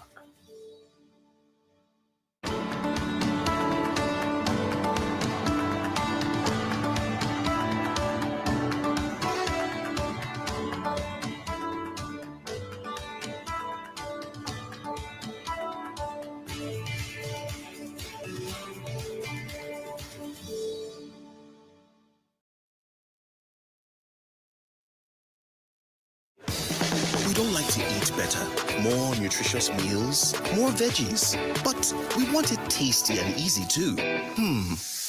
No cubes, that's the secret. Made with real ingredients like chicken, parsley, and garlic. And enriched with iron, so your meals are better for you and more delicious too. That's the cocoa. Let's give it some accolades. Change your world by changing what's on your plate. True strength. What defines it? The brilliance of a player? Or when a team comes together to win? A solo beat? Or the rhythm of many? The flair of one dancer? Or the art of a troupe?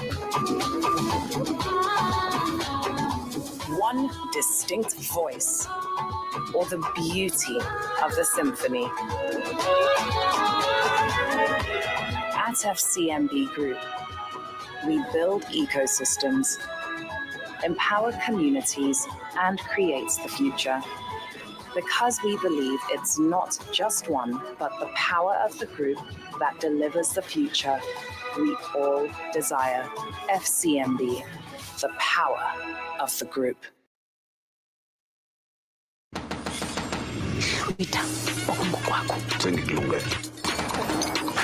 What are we looking at?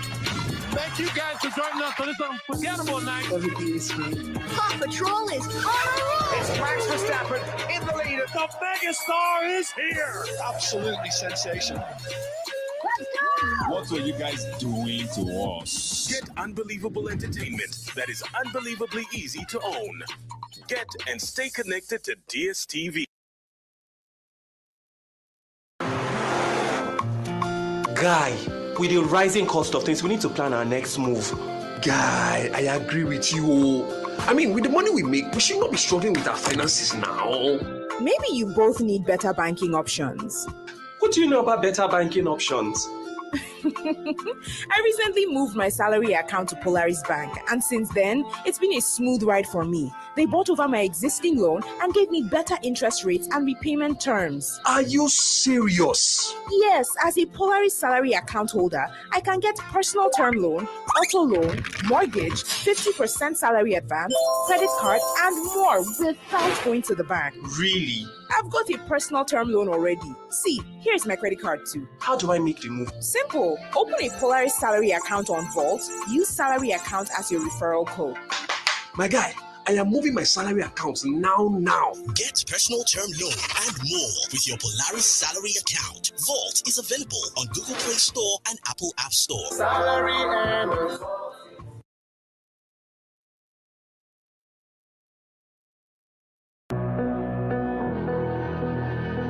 Feel the pulse of the planet. From New York to Nairobi, London to Lagos. Our world is connected. Our stories intertwined. Join us as we navigate the news that shapes our lives. News through the voices that live it, the experts that make sense of it, and the leaders that shape it. Our network of correspondents around the world ensure that you don't miss a thing. Trust us to bring you unfiltered news, deep dives, and powerful conversations. The world never stops, and neither do we. Every second counts, and every story matters. Give us 60 minutes, and we'll give you the world.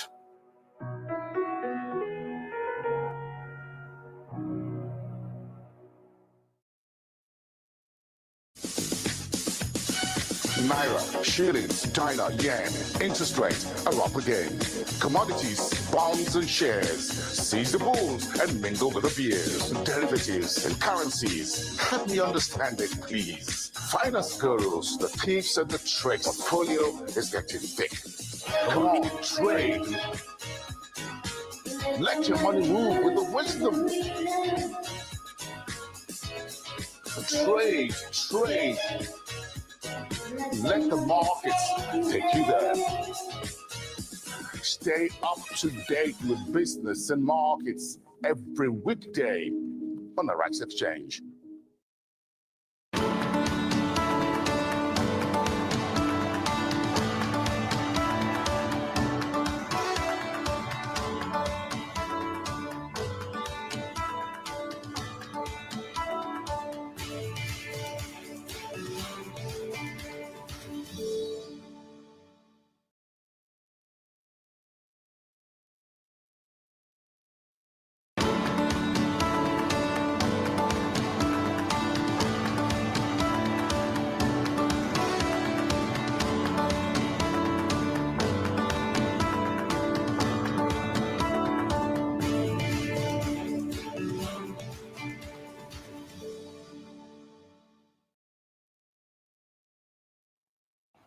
Welcome back to the morning show here on Arise News. Endorsements or condemnations. Either of the two has been the case as politicians continue to rate President Bola Tinubu's administration so far. Some have applauded his government, while others have condemned his policies. However, the re-election bid of President Bola Tinubu continues to gather momentum, as various political stakeholders have pledged support towards his second term in 2027. The president's 2027 potential bid has received a major boost as key apparatchiks of the ruling All Progressives Congress, APC, including governors of the party, members of the National Assembly, and other stakeholders endorsed him for another term in office yesterday. This is coming on the heels of the APC Northwest Zone reaffirming his loyalty to the ruling party and pledging full support for President Tinubu's vision to deliver prosperity, equity, and lasting change for all Nigerians. Reacting to the endorsement by the Northwest APC, former special advisor on political matters to President Tinubu, Dr. Hakeem Baba Ahmed, has said that residents of the Northwest will hold political leaders accountable in the 2027 general elections based on their experience of violence, poverty, and insecurity. Joining us now on this show to discuss Tinubu's endorsement is Mukhtar Shagari, former Deputy Governor of Sokoto State and former Minister of Water Resources. He will also touch on the security situation in the region. Welcome to the morning show, Alhaji Shagari, and thank you very much for joining us. Thank you very much. Well, good to see you again, although now you are in the APC. Thank you so much. Thank you, Abati.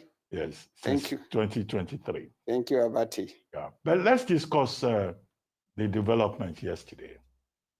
Now, yesterday at the APC National Summit, the National Assembly moved the motion through the Senate President, seconded by the Speaker of the House of Representatives, and the ayes added to the effect that President Tinubu has been endorsed, unopposed, to be president for a second term within the APC. Also, yesterday, the Progressive Governors Forum, led by Senator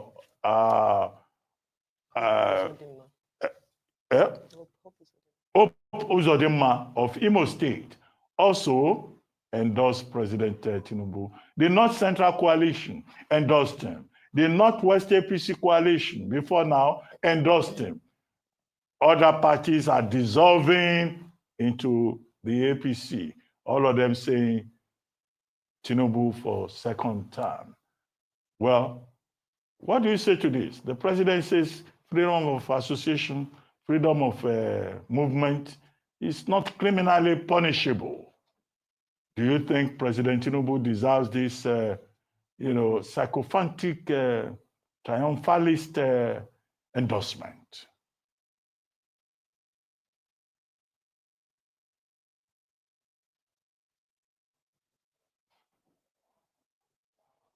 Hello, sir. Hello, Alhaji Shagari, can you hear us? Hello? Hello? Okay, we seem to have an audio connection problem. We'll take a short break and then we'll return and join Alhaji Mukhtar Shagari in Abuja. Stay with us. We'll be right back.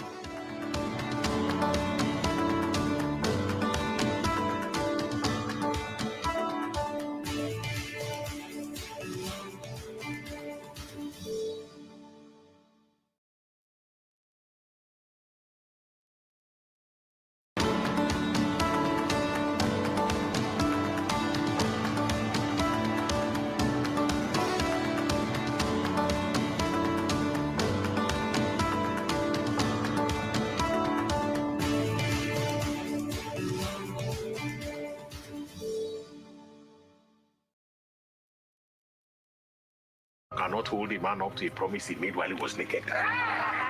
In your world, where you're from, only a coward awakens the love of a woman, sits back and does absolutely nothing about it. Do you have the eye of a Elegbara? Where is the eye of fish?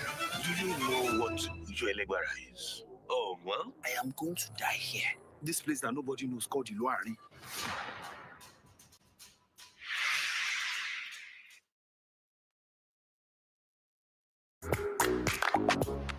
As part of our strategy to support the growth of homegrown businesses, we are pleased to announce the launch of the Fidelity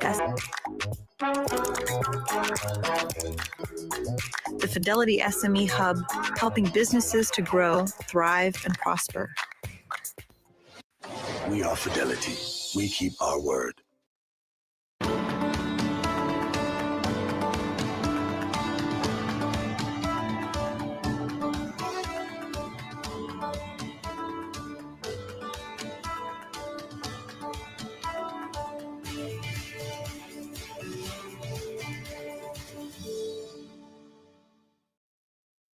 Welcome back to the morning show here on the Arise News channel. Our guest is still Alhaji Mukhtar Shagari, former Deputy Governor of Sokoto and former Minister of Water Resources.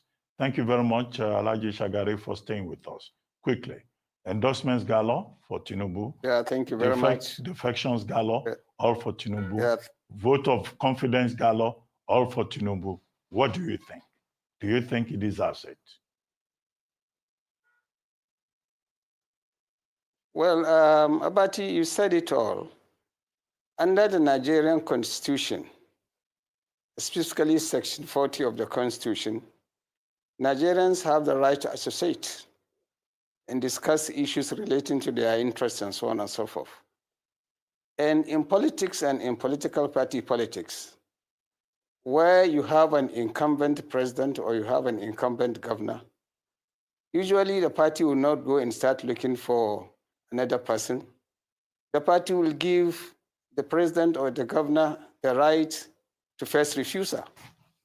And we in the APC, we have absolute confidence in the ability of President Bola Tinubu to run this country effectively.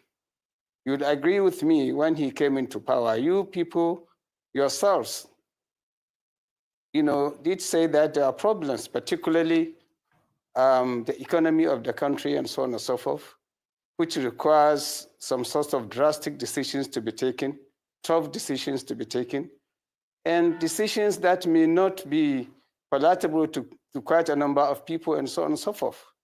But you see, if you are sick and you go to the hospital, they don't give you honey, they give you other injection, or in some cases you go through a very painful operation and so on in order to get well. So the president is doing everything he can to make this country better. And results are now being seen that the country is gradually moving. And I believe we'll get there. So for President Tinubu to be able to implement the programs he promised Nigerians, he needs a second term. And we in the APC believe in him, and we believe that he has the ability and capability to do that. So what we can do is to give him the moral support, the political support, and ensure that nobody distracts him by contesting against him. So what the party did at the Northwest level and at the national level yesterday is completely correct and right, and is constitutional. And we will give him all the support he needs to win this election. And I want to say that there are people who are saying that, oh no, Nigerians will not vote for him, Northerners and so on. In the North, we have nothing against President Bola Tinubu. He's doing very well in the area of security, especially, I can tell you specifically now, Sokoto, security is getting better and better. And there are so many things that he's doing. So as far as I'm concerned, and as far as we are all concerned in the APC, we are going to support Bola Tinubu, and I have absolute confidence that he will win the election in 2027. Okay, well, thank you for that submission. I'd like to focus on the president's statement around the potential of a one-party state and his sentiment that, well, it's not a bad thing if people are jumping from sinking ships. When we began this program, I gave examples like Tanzania. There are examples like Zimbabwe, specifically Zimbabwe, where a two-thirds majority in parliament is being used to create a third term for the president. My question to you is, do you think a one-state party, or rather a party with a dominating ruling party, APC, is what Nigeria needs right now? Well, I actually, feel it a little bit difficult to say that sometimes you contradict yourselves. You all believe in constitutional democracy. And in constitutional democracy, the right for people to belong to which political party they want is fundamental. So if people decide that, look, APC is the best party to belong to and decide to move there, and if some political parties feel that they are not in a position to be able to even stand for election and decide to join APC, what is wrong with that? That doesn't mean one party, one party state. In the PDP I was before, there was a time the PDP was the dominant party in Nigeria. That did not make it a one-party state. So I believe that Nigerians should be allowed by you, the press, Alhaji, the people who are moving to APC, are they doing so based off of free will? And we saw a statement just yesterday that the governor of Akpabio is saying that if his commissioners don't move with him, they're out of jobs. We've heard reports about those who are being offered contracts, ministerial posts, all sorts of things. Are people moving because the Constitution talks about moving freely out of free will?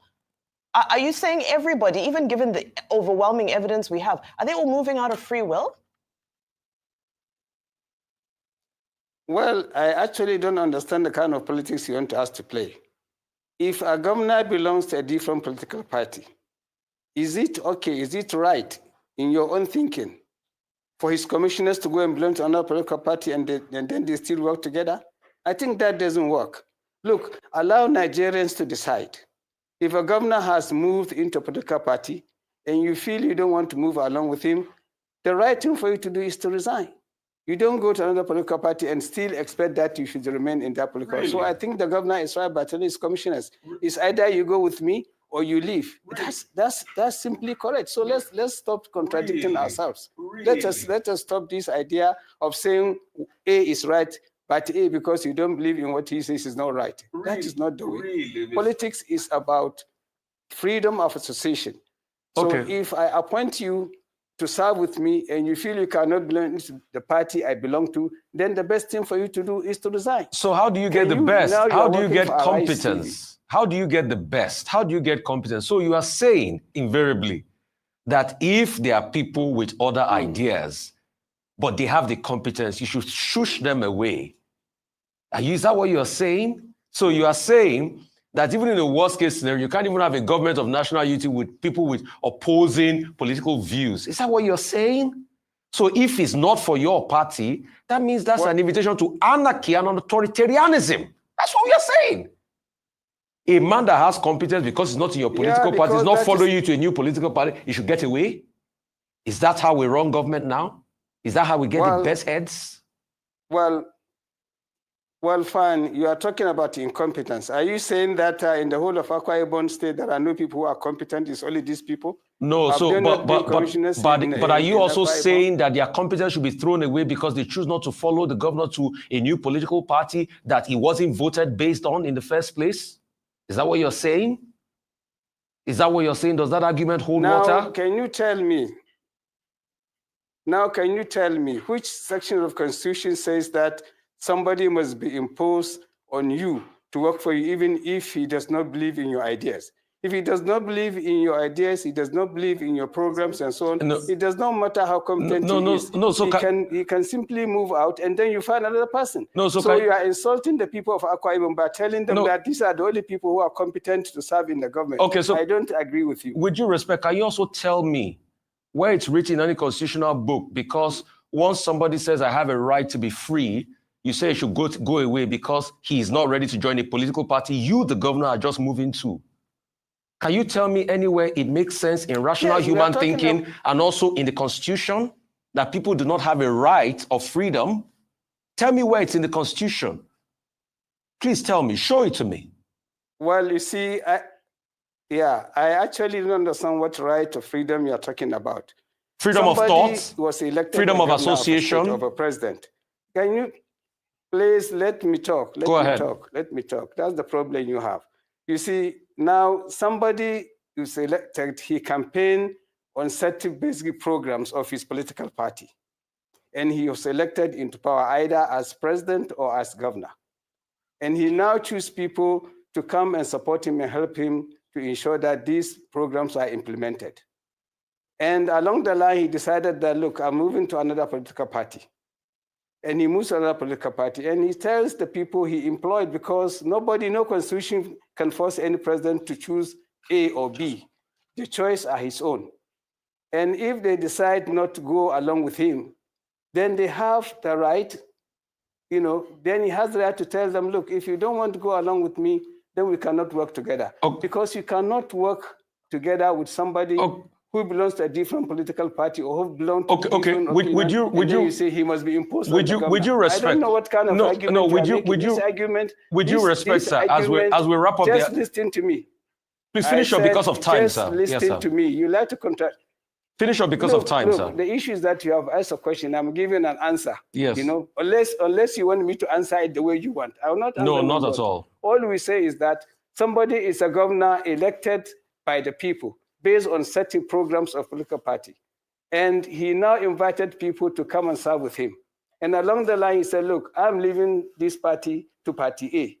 And then the people say, oh, we are not going along with you. And then you are still saying it's constitutional for them to insist that they must stay with him and work with him when the two of them have different opinions, different views of how to run the state or the country and so on and so forth.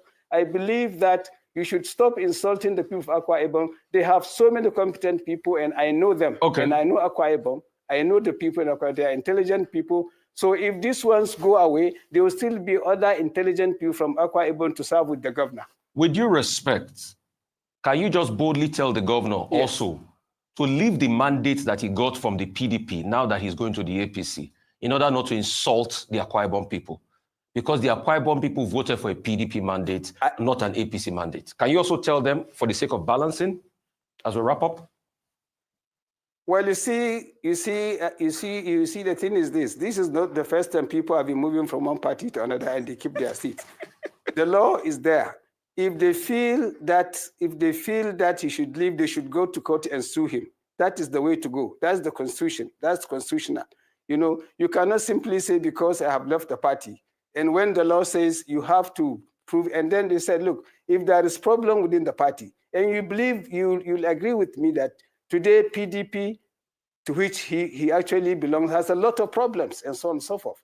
There's a lot of problems. You know that, all of you know that, unless if you now want to turn it around and say, no, PDP is a good party and so on. I've been in PDP. I joined PDP in 1998. And I served PDP with all my strength, honestly and sincerely. I served this country as a minister, honestly and sincerely, and so on and so on. I had to leave because the PDP I knew in 1998, 1999, up to the time we were there, up to today, is not exactly the same PDP that our founding fathers formed for the interests of this nation.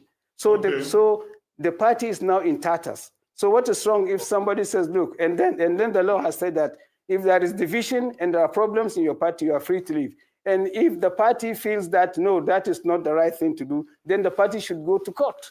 And the people of Akpabio are not complaining about the governor saying he's going to support the president and so on and so forth. I don't know the kind of place they want us to play. The Nigerian constitution has given right to Nigerians to associate under Section 40, allow the governor of the governors of Nigerians to decide on their own. You cannot sit in your studio and tell Nigerians to do. And I'm not in a position also to tell the people of Akpabio what to do. They love their governor. They voted for him. They have not complained. Why are you complaining on their behalf? Okay, Alaji Shagari. In any case, the constitution is silent on what happens to governors that leave one party to the other. Section 109, 1G, thereof, only covers lawmakers. Section 68 also talks about lawmakers. So the constitution is silent on governors who defect. Maybe in the future, the constitution will need to be amended for better clarity on the fate of governors who jump from one party to the other. Thank you very much for joining us. Alhaji Shagari, thank you so much for that robust conversation. It's now time for a short break here on The Morning Show. When we return, Aaron Akerejola will be here with the Global Sports Update. Please stay with us.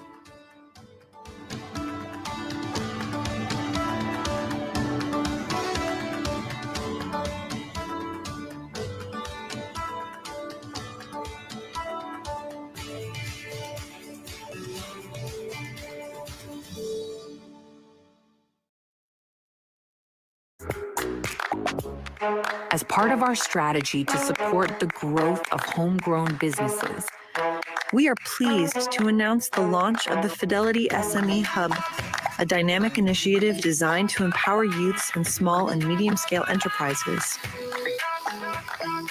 The Fidelity SME Hub will offer a world-class facility with modern training halls, meeting rooms, and networking spaces. Two globally certified music studios, a photography studio, a content studio, and podcast room to support entrepreneurs in the creative industry. Access to industry experts and mentors.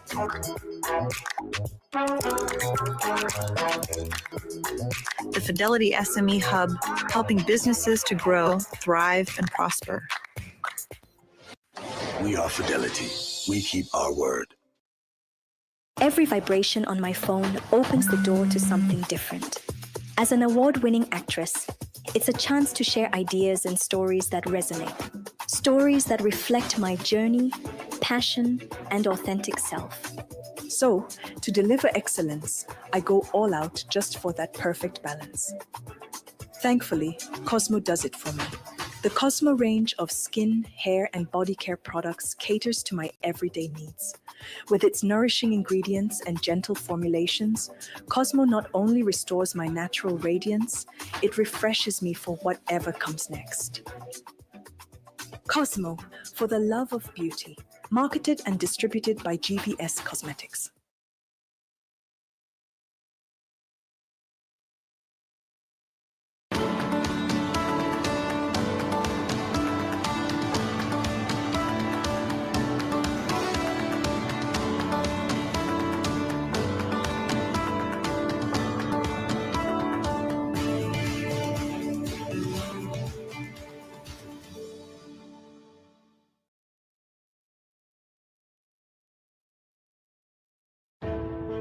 We go to the lengths of the universe to bring you the top stories of the day. From the breaking news to the big stories, from Nigeria, across Africa, and the world, we bring a unique perspective. A Nigerian perspective. an African understanding of global events as they occur. Politics and policy, people and events. Thought leaders and newsmakers, innovation, technology, culture, and the arts, as well as everything else in between. Every night on Africa's premier news broadcaster, we ask the hard questions and get the answers. Speak to the experts that give the deep insights on issues that shape our world. Every news night on Arise, the world's standout news channel.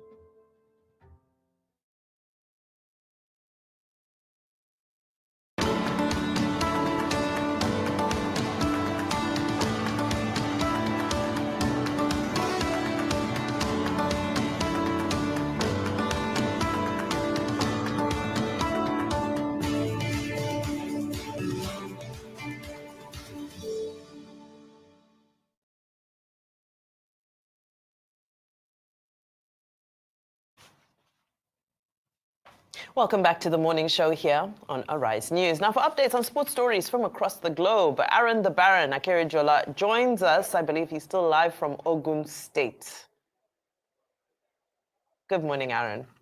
All right, still here in the heart of Abeokuta. All right, it is the 22nd edition of the National Sports Festival. If our engineers can actually help us with the feedback so that I could actually hear myself, it would be much appreciated. As we actually move it on, it is raining cat and dog as we speak, disrupting activities. But I must tell you that we are here at the MKO Abiola Sports Complex, the epicenter of all the excitement and action that has been happening in the world of sport. And as you can see, a lot of people have gathered for athletics, which should be the high point of the games, because when athletics starts, it's a signal that we have hit the business end of the games. But the rains have actually halted the beginning of athletics this morning. But we'll be looking forward to how things will play out today. And one of the things that is exciting quite a lot of Ogun State fans and hopeful is the fact that a particular Christopher Bulus, a US-based athlete, has touched down to help in the drive to push Team Ogun upwards in the table. At the moment, Team Ogun have got into the top 10. They are sixth on the table as of 6 p.m. yesterday after collations were done. So Christopher Bulus will be in action today in tennis for Team Ogun, and he will be hoping to sizzle. And let's see if medals will flow from that particular venue. Okay, as we actually move it on, I must also mention that Arise staff that we spoke about representing Team Abuja, Francis Ore, is actually in action as I speak, but in Ikene, he is representing Team Abuja in chess, and we're hoping that he can get a medal for himself, for Team Abuja, and also for Arise. Okay, quickly looking at the medals table as it stands right about now. After festivities have been done, we must say that Team Bayelsa once again still leading the charges with 52 medals, 29 gold, 12 silver, 11 bronze. Delta second, Ben Rivers third, Oyo fourth, Oshun fifth, and Ogun sixth. Looking at activities for today, we've got Abula later on today at the MK Abiola Stadium right here. And not leaving out beach volleyball. It's been hot. We're in beach volleyball, I must say. Deaf Athletics will also be hosting. We'll also be having their own time in the sun today. Basketball, athletics, para-athletics, swimming continues, and not forgetting badminton and gymnastics. Some of the great things to look forward to today. But in the meantime, I must also mention that one man is still in the hospital. Talking about Taiwa Wani, he's still recuperating in the hospital. And the former Senate President, former Governor of Kwara State, Senator Bukola Saraki, called him, put out a call to him because he's a Kwara boy. So doing the Kwara connection there, called him to send his best wishes and his get well soon message to him. And it was a lifting moment for Taiwa Wani. And finally, but over to you in the studio. All right, real quickly, Aaron. You see, you said Team Ogun was not doing well. Then we had to go and bring Christopher Bulus, which is not only American-based. He's Nigeria #1 in tennis. That's Nigeria #1 tennis star. He has already passed the quarterfinals, going into the semifinals today, and probably will pick up gold in tennis. So that will add to us. So because Bulus is there, just go and write gold, Ogun, tennis. I saw that games going on yesterday. You know, swimming. Oh, goodness me, the Bayelsa people are just picking up all the medals in swimming at Delta State. Jesus Christ. It's like no man's business. The game is coming up, but like I said, we want to be able to see it more. Maybe we have a proper television right be auctioned out. The television houses going Yes, I forward, can hear you. You know, with all of this. Thank you so much. We can't speak much on that because of time. I'm very quickly, I'm rooting for our own Francis, especially because I love chess so much. And I'm loving this resurgence of, or can I call it emergence rather, of popularity of chess. You know, Tunde Onakoya also has his own initiatives around chess. I grew up playing chess, and I have to say it's one of the most intellectually stimulating games that you can engage in. So, you know, wishing Francis all the best, but also just celebrating chess and us seeing chess, especially even through Tunde Onakoya, it's being made accessible to, you know, people of all walks of life. I think it's fantastic. So I celebrate that while we wait for our gold. Francis, it's only gold we do here at Arise. Yes. Only gold we recognize. Yes, okay, very quickly. Let me start with the international news before I come back home. Luka Modric says he will be leaving Real Madrid. He will be playing his last match this Saturday against Real Sociedad. And after that, he would, be retiring from Real Madrid.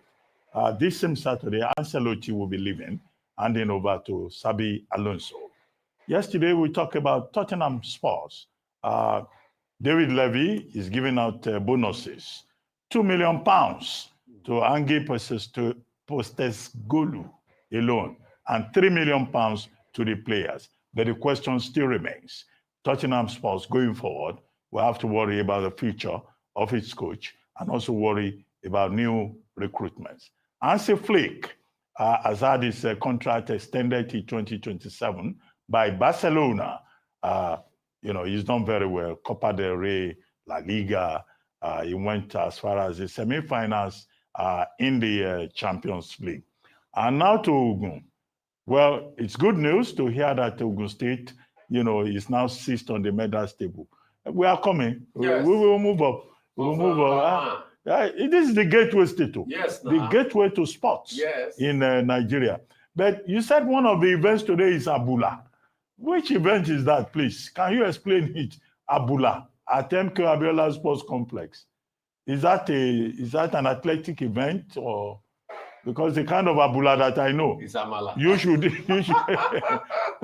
know it too. What is Abula at the National Sports Festival? Hello, Aaron. I'm not sure you can get it. I think. Okay, we'll see. I don't know whether they now have Amala and a Kokore competition at the sports festival, but it's all very interesting. Thank you very much, Aaron. It's time now for a short break. When we return, Oji Okwe, who is back, will be here with details on what's trending. Stay with us. We'll be right back.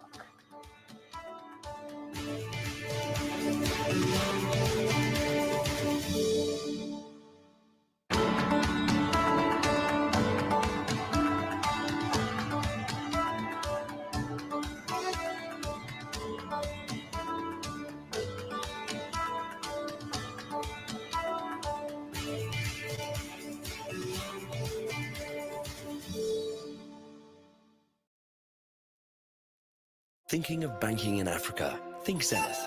In today's fast-moving, fast-changing world, you need a financial partner that understands your unique expectations.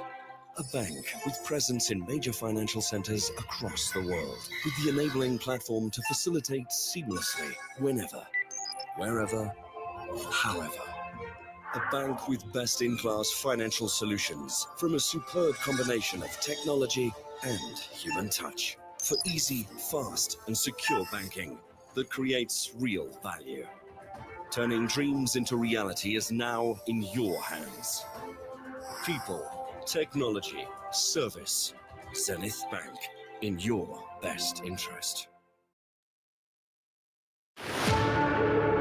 Niger, it's time to rise to victory because season 10 is here. That you did not come and greet. I'm coming for the crown. Nigerian Idol needs to bang. You're actually my idol. Say yes from me. That was good. I'm here for a revenge. I'm speechless. 10 seasons of unforgettable talent. That's the best performance I've had today. 10 seasons of breathtaking performances. And this year, we celebrate the journey like never before. I'm actually speechless. I love you. You're a superstar. This is more than a competition. It's a celebration of music, passion, and dreams. It's your voice and your victory. Don't miss the biggest season yet. Nigerian Idol Season 10. Sponsored by Biggie for every moment.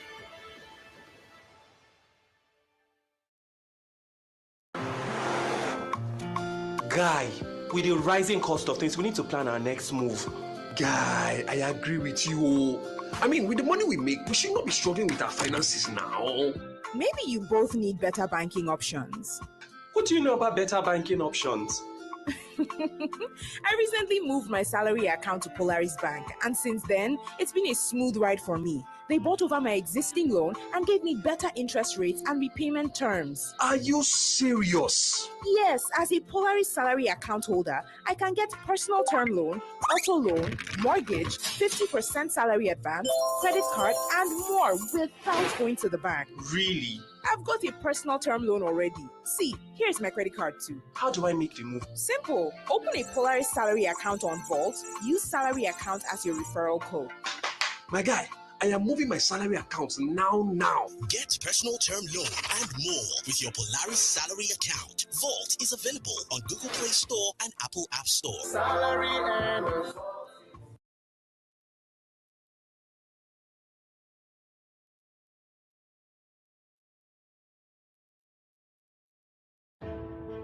We go to the lengths of the universe to bring you the top stories of the day.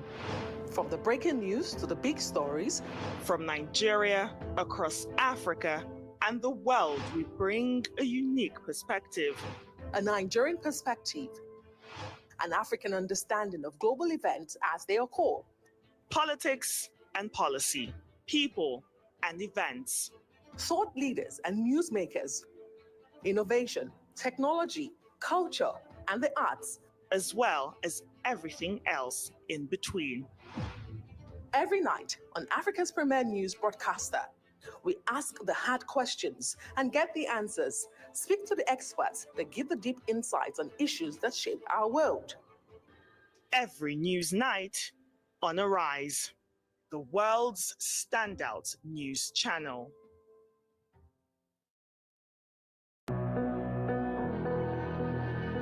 Feel the pulse of the planet.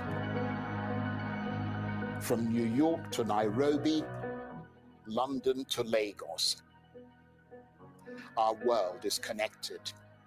Our stories intertwined. Join us as we navigate the news that shapes our lives. News through the voices that live it, the experts that make sense of it, and the leaders that shape it. Our network of correspondents around the world ensure that you don't miss a thing. Trust us to bring you unfiltered news, deep dives, and powerful conversations. The world never stops, and neither do we. Every second counts, and every story matters. Give us 60 minutes, and we'll give you the world.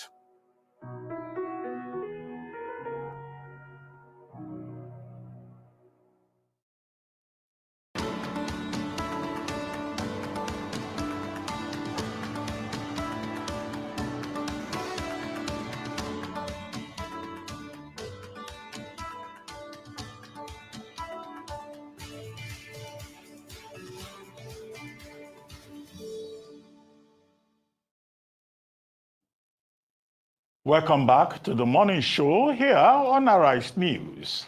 Now, before I introduce our special co-anchor, let's wish Onikepo Braithwaite. Yes, sir. Onikepo Braithwaite is editor of the law pages of This Day newspaper, and she's 60 today. Wow. Congratulations to Onikepo. Well, I understand she's out of town, but when you return, the implications will have to be presented. We're waiting. So, well, I can't say welcome to the senior club because you are older than me by a few, is it days or months or weeks? But congratulations, Onikepo Braithwaite, SAN in waiting. Yes, sir. It's good to have you. Now joining us, just freshly back from a short holiday, is Ogiope with stories trending around the world. She's back on her favorite day of the week. Absolutely. Thank God it's Friday. Well, good morning. Welcome, Oji. Welcome back. Yes. You know it's my favorite day of the week. Absolutely. Lost my voice. You had so much fun. Yes, and you know, I was telling you, my family, we don't speak, we scream. So I lost my voice. That's really lovely. excited. I'd like to wish my father a happy birthday as well. Yes. Celebrate my amazing father. Congratulations. The chief of He's actually the chief. Is he? Akpabio is what we call him. Akpabio. Happy birthday, Daddy. Congratulations. Yeah. Implications. Implications. Guess what? I'm These implications are piling up. Good morning, our favorite Nigerian. Oh, my Ginix. Ginix, my genius. I missed you. I missed you. We have G's. Rufio. Hey, we have G's. Don't join Nigerians to be doing G's stuff. No, I think it's too late. Okay. Well, all right. Well, good morning to you, viewers. Happy Friday. Let's begin what's trending by discussing reactions to the summit organized by the All Progressives Congress in Abuja on Thursday, where President Bola Tinubu addressed the issue of the one-party system, stating that it's the NNPC that is ruling and driving the aspirations of Nigerians. Tinubu also described politicians defecting from opposition parties to the APC as bailing out of a sinking ship, adding that Nigeria's democracy allows for freedom of movement and association. Well, let's take a look before we take some reactions.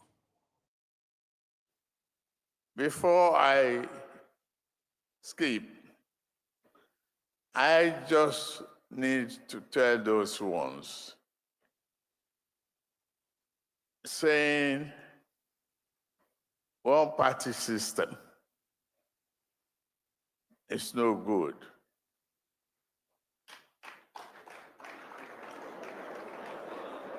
It's one party ruling and driving the aspiration of Nigerians. Where do they start? You don't blame a people bailing out of a sinking ship when they have no life jacket.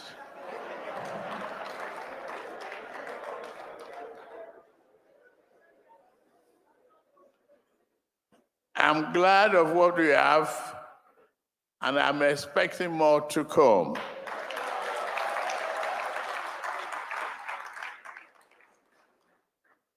That is the game.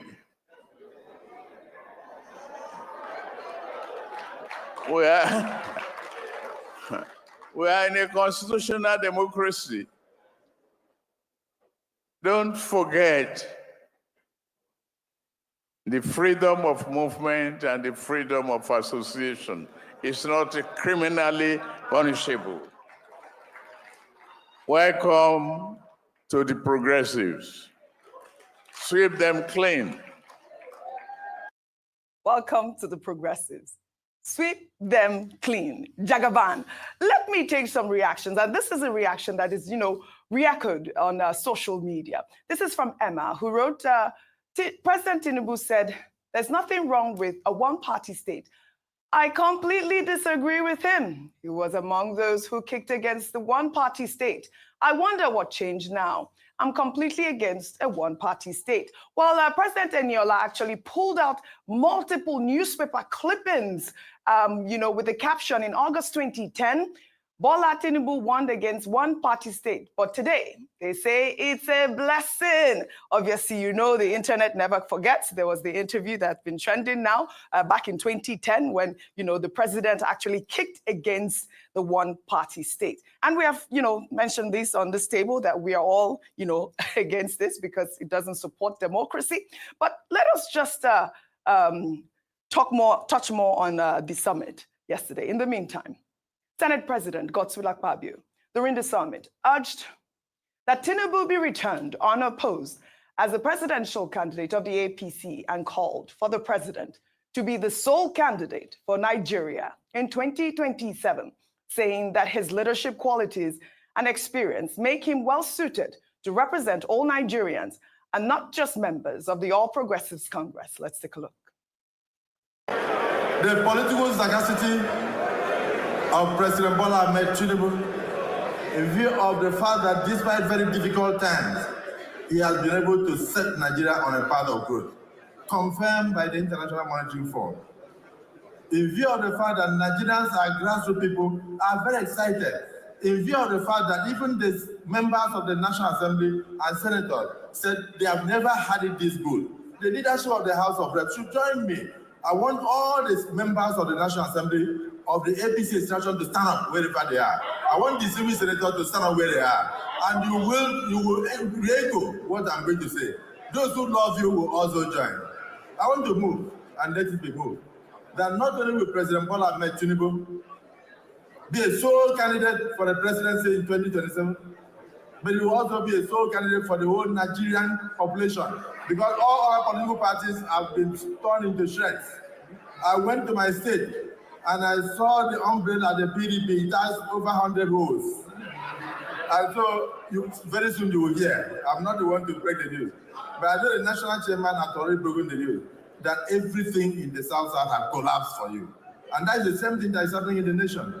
Nigerians are saying that because you have done a difficult job well, that it is time for us to reward you by sending you back to the presidency for a second term in office.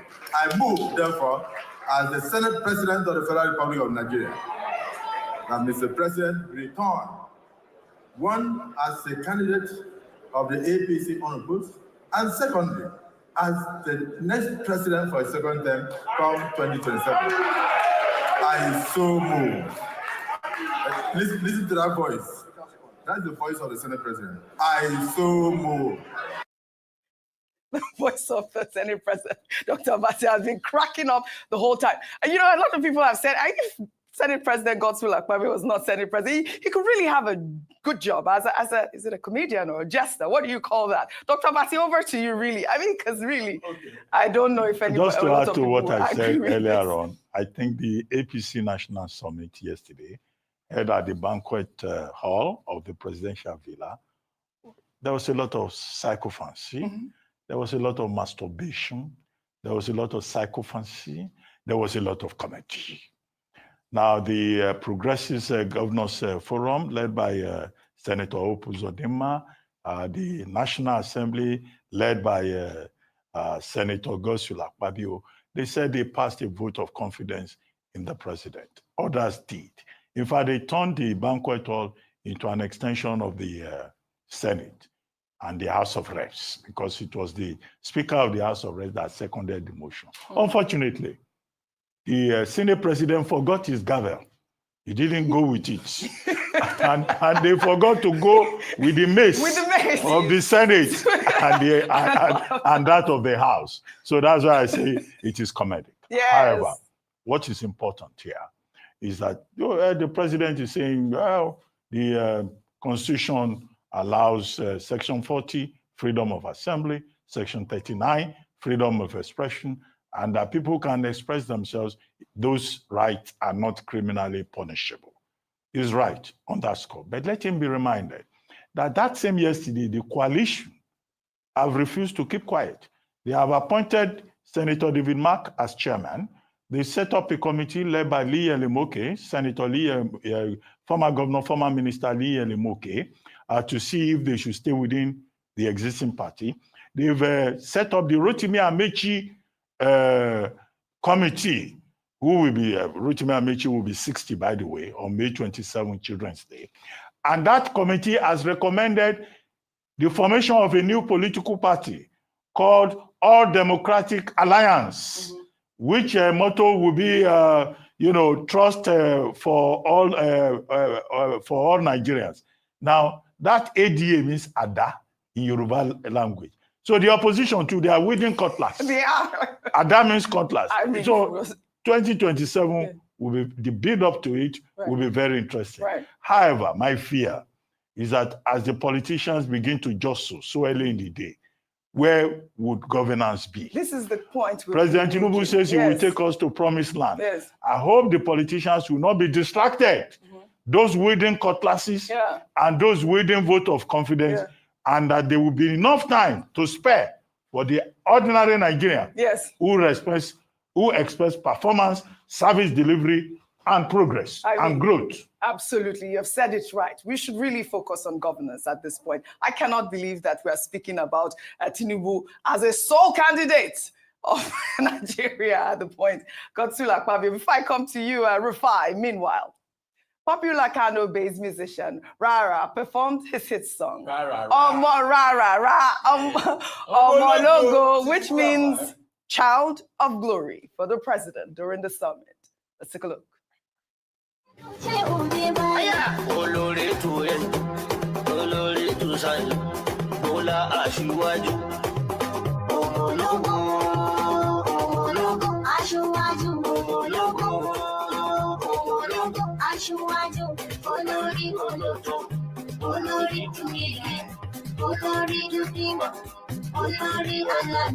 Aṣíwájú mi lè dùn, àwa ọlọ́dẹ dààmú.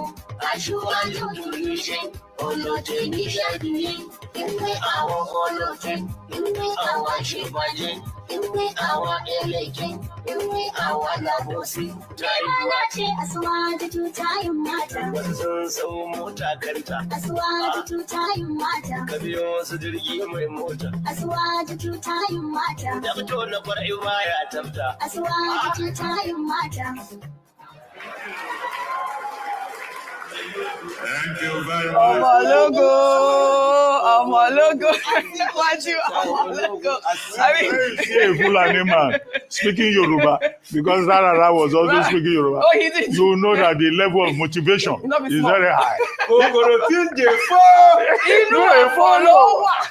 One was also there to Ganusi.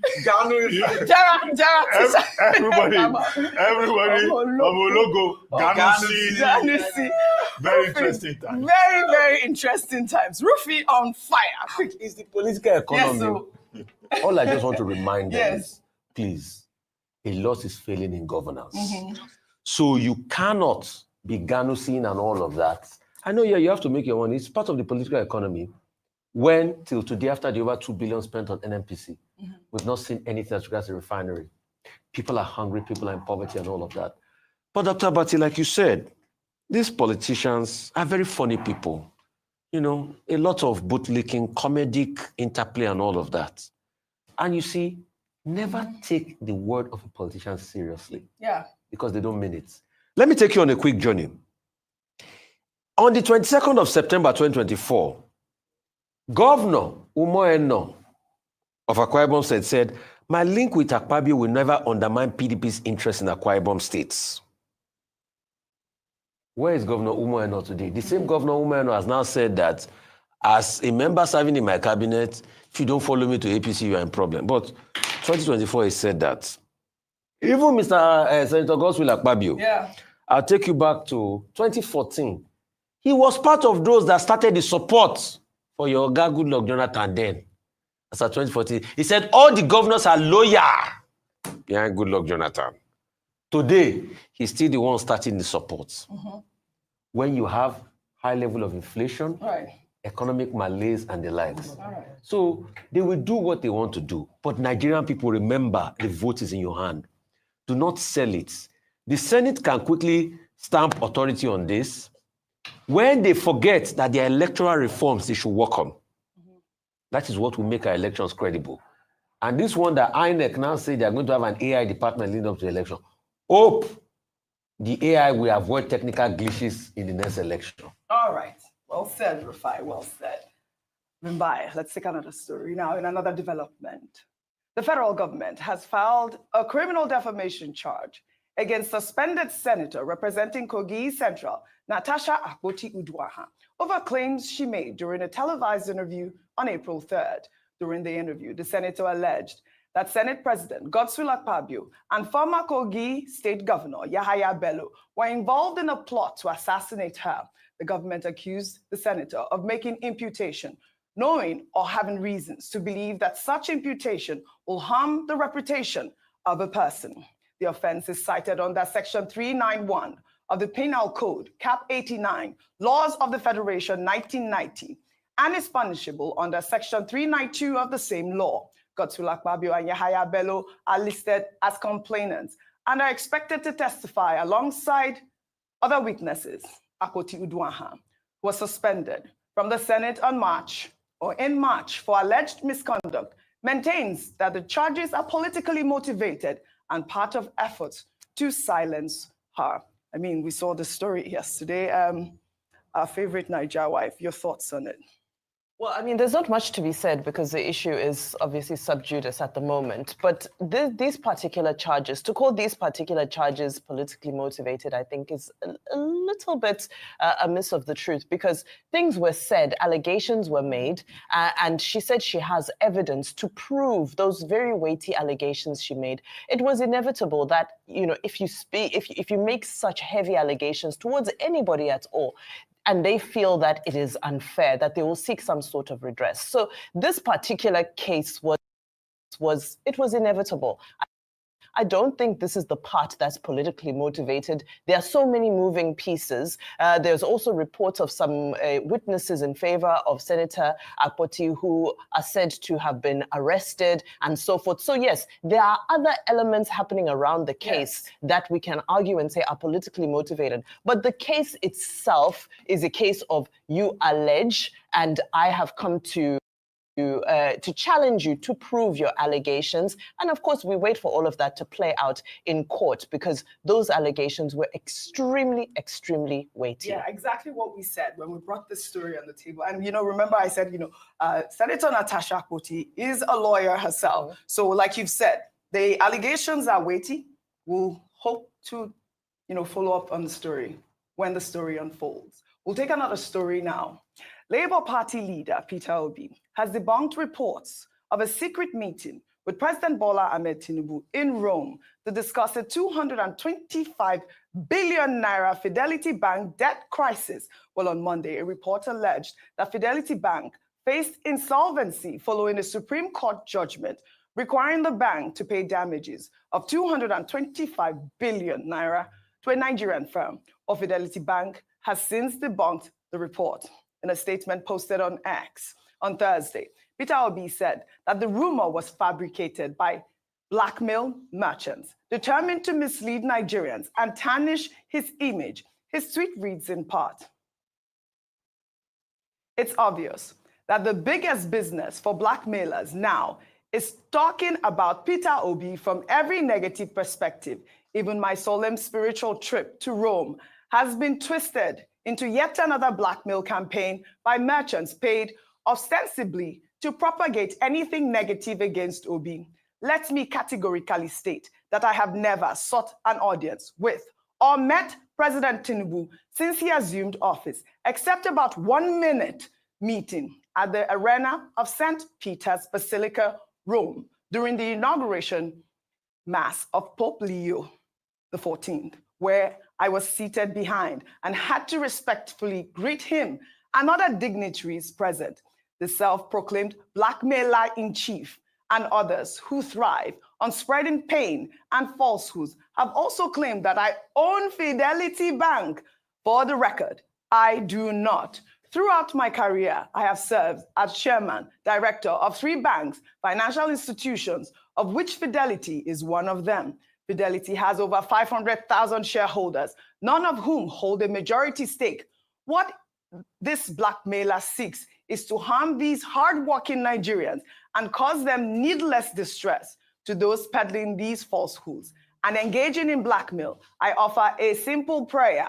May God grant you the virtues of gratitude and understanding to know that we came here with nothing and will go with nothing, that they cannot profit from their evil ways. In New Nigeria is possible. I mean, you know, we did see the story trending. I mean, it was one of the biggest stories during the inauguration of, you know, Pope Leo XIV.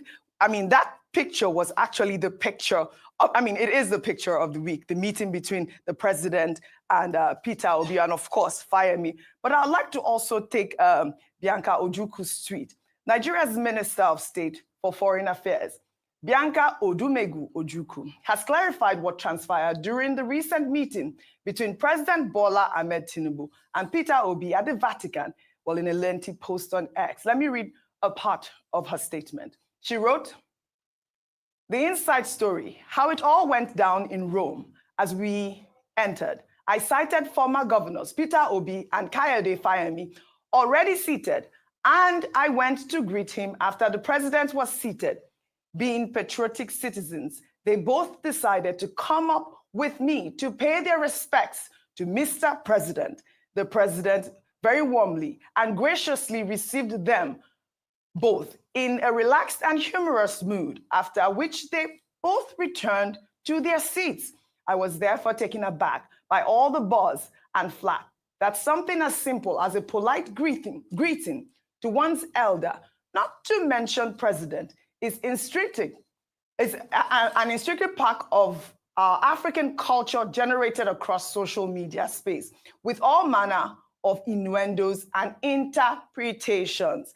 Let's just agree that many people just had the casual urge to create a giant mountain out of a mini molehill. So let's let this one chill." I actually liked her tweet, Rufai, because, you know, we did see this story, and it's good that Bianca has come to say she was the one that actually took them to the president to greet the president. We've seen different sorts of stories, and even the story of the president's son being ushered away, I mean, during that meeting as well. So many stories on social media. Really unnecessary.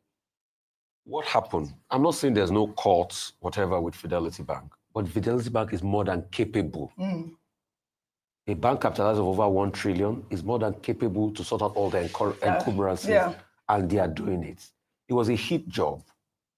In days to come, how some people try to blackmail the bank to the extent that they are using means to be able to fleece the bank, things will be revealed.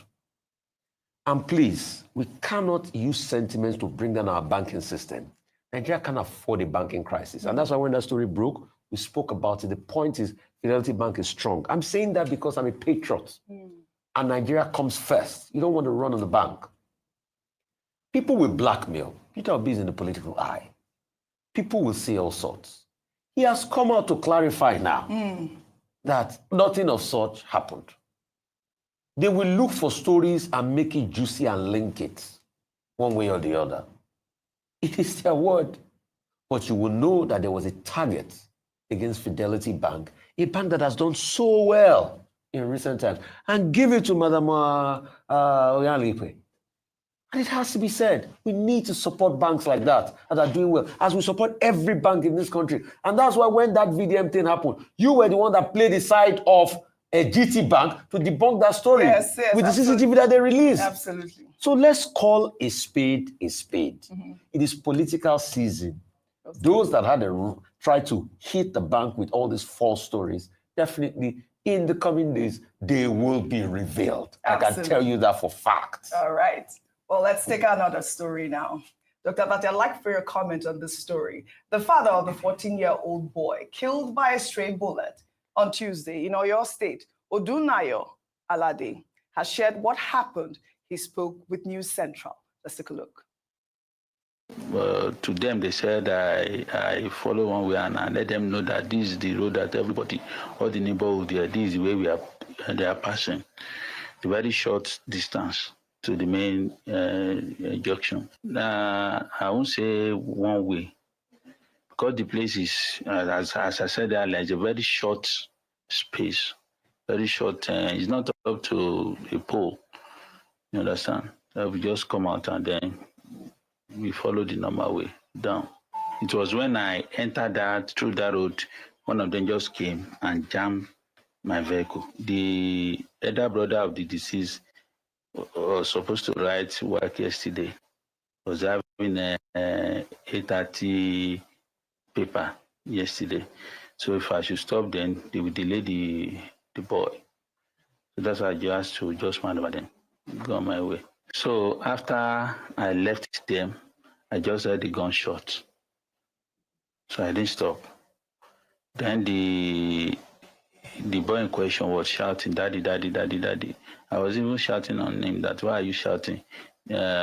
We've left them, so we are safe." Then his twin brother now told me that he has been shot. My heart goes out to this family and this man. No parents should witness the death of their child. I mean, when I followed the story, I mean, no child should be buried by their parents. Like you said, it's also an African adage as well. But you know, it was really sad to watch this father narrate the story. He said that, he was, taking a shortcut. It wasn't a one-way. And also said that he didn't know he was being stopped, which I don't really understand because we see the video there and he was trying to maneuver his way out of there. And, I really feel sad for this incident. The police, the officers there, should be blamed for the way that they behaved, but also it behooves on the parents. For me, if I am driving with my children in the car, I always take extra caution, really, because I feel so sad for this young boy's life that has been wasted at this point, died of a stray bullet. Really sad situation. Dr. Abati. Well, I'm trying to wait for your next story, but Yes. let me quickly comment on this. Yeah. Very tragic. No child, no citizen deserves to die, whether it's Odmayo in Ibadan or anybody else in any part of Nigeria deserves to die because our policemen are trigger happy. Yes. Now, the police, they always talk about what they call standard operating procedure. Yes. Even where a person is disobeying the law, the vehicle that is being driven has a plate number.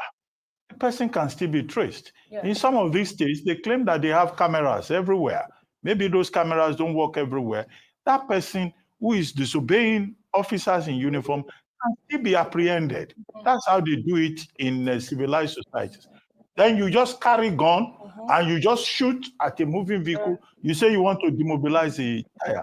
Given the level of training and status level of these policemen, they are not trained marksmen.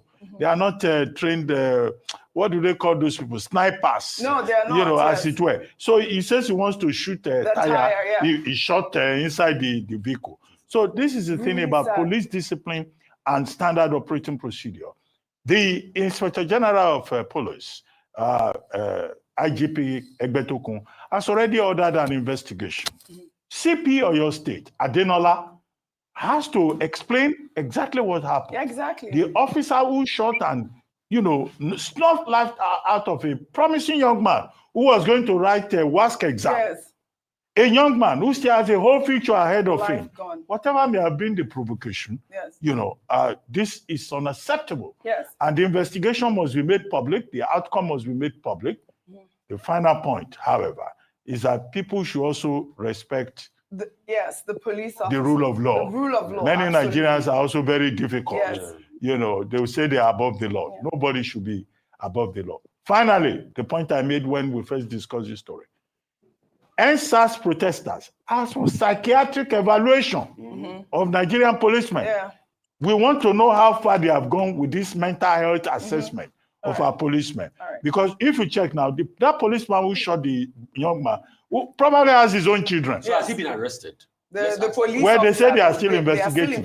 They should arrest him. No, he shouldn't have been And arrested. all these people he was carrying killed. guns The all boy over was the killed, place. yes. They should go for mental health assessment. Absolutely. But also, we have to make the point here. Whenever you're stopped Okay, by he's a been arrested. VIO, He's been arrested. He's been arrested. yes. Whenever you're stopped by a VIO or a police officer, You have to respect the law. please respect the law. Really, that is the takeaway from this story. May that young boy, may his soul rest in perfect peace. Amen. Shall we take this story under entertainment now that has been trending all week? The much talked about meeting between superstar Davido and popular high life musician Bright Chimezie, which came months after Davido sampled Chimeze's 2010 hit song, Because of English, in his latest track, With You, featuring Omale. Davido had called Bright Chimezie to thank him for his contributions to the high life genre and revealed that he drew inspiration from Because of English for his latest track. Davido then urged Chimezie to listen to the song and asked for a meeting. Well, here is Bright Chimezie listening to With You for the first time.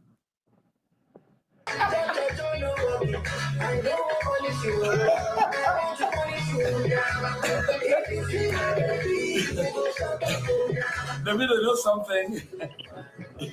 You can see I'm vibing to the song already. It's a beautiful piece of work, wonderful. I appreciate the fact that you said you picked the inspiration of this song from Because of English, a song I recorded many, many years ago. I appreciate you for that. And Kubana Chief Priest. I want to make a religion. Hey, Rufai is teaching me the dance move. Hi. Hello, I know we forget you. Yes, so I did the shimmy. But I mean, this is such a beautiful mutant, beautiful song. And it just shows how beautiful, old songs, high life music can inspire the new generation. And it's good to see the reinvention of Bright Chimezie, our, real Ziggy Master. Ziggy Master. I really loved it. I don't know if we have 30 seconds if you want to say something quickly. Yes. Ducosino. Yes. In Act 1, Scene 1 of 12th Night by William Shakespeare says, if music be the food of love, play on. Play on. But it's very interesting to see Okoro Jr.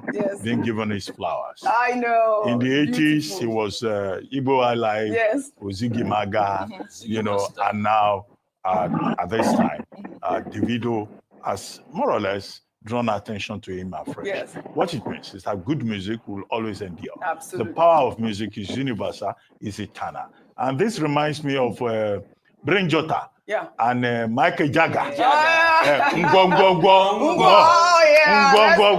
bring them over. So you see, when you do good things, it will endure. Absolutely. And you get your flowers. I love Congratulations to Bright Chimezie. Yes, absolutely. And congratulations to Davido. Congratulations to Davido and Bright Chimezie. I'd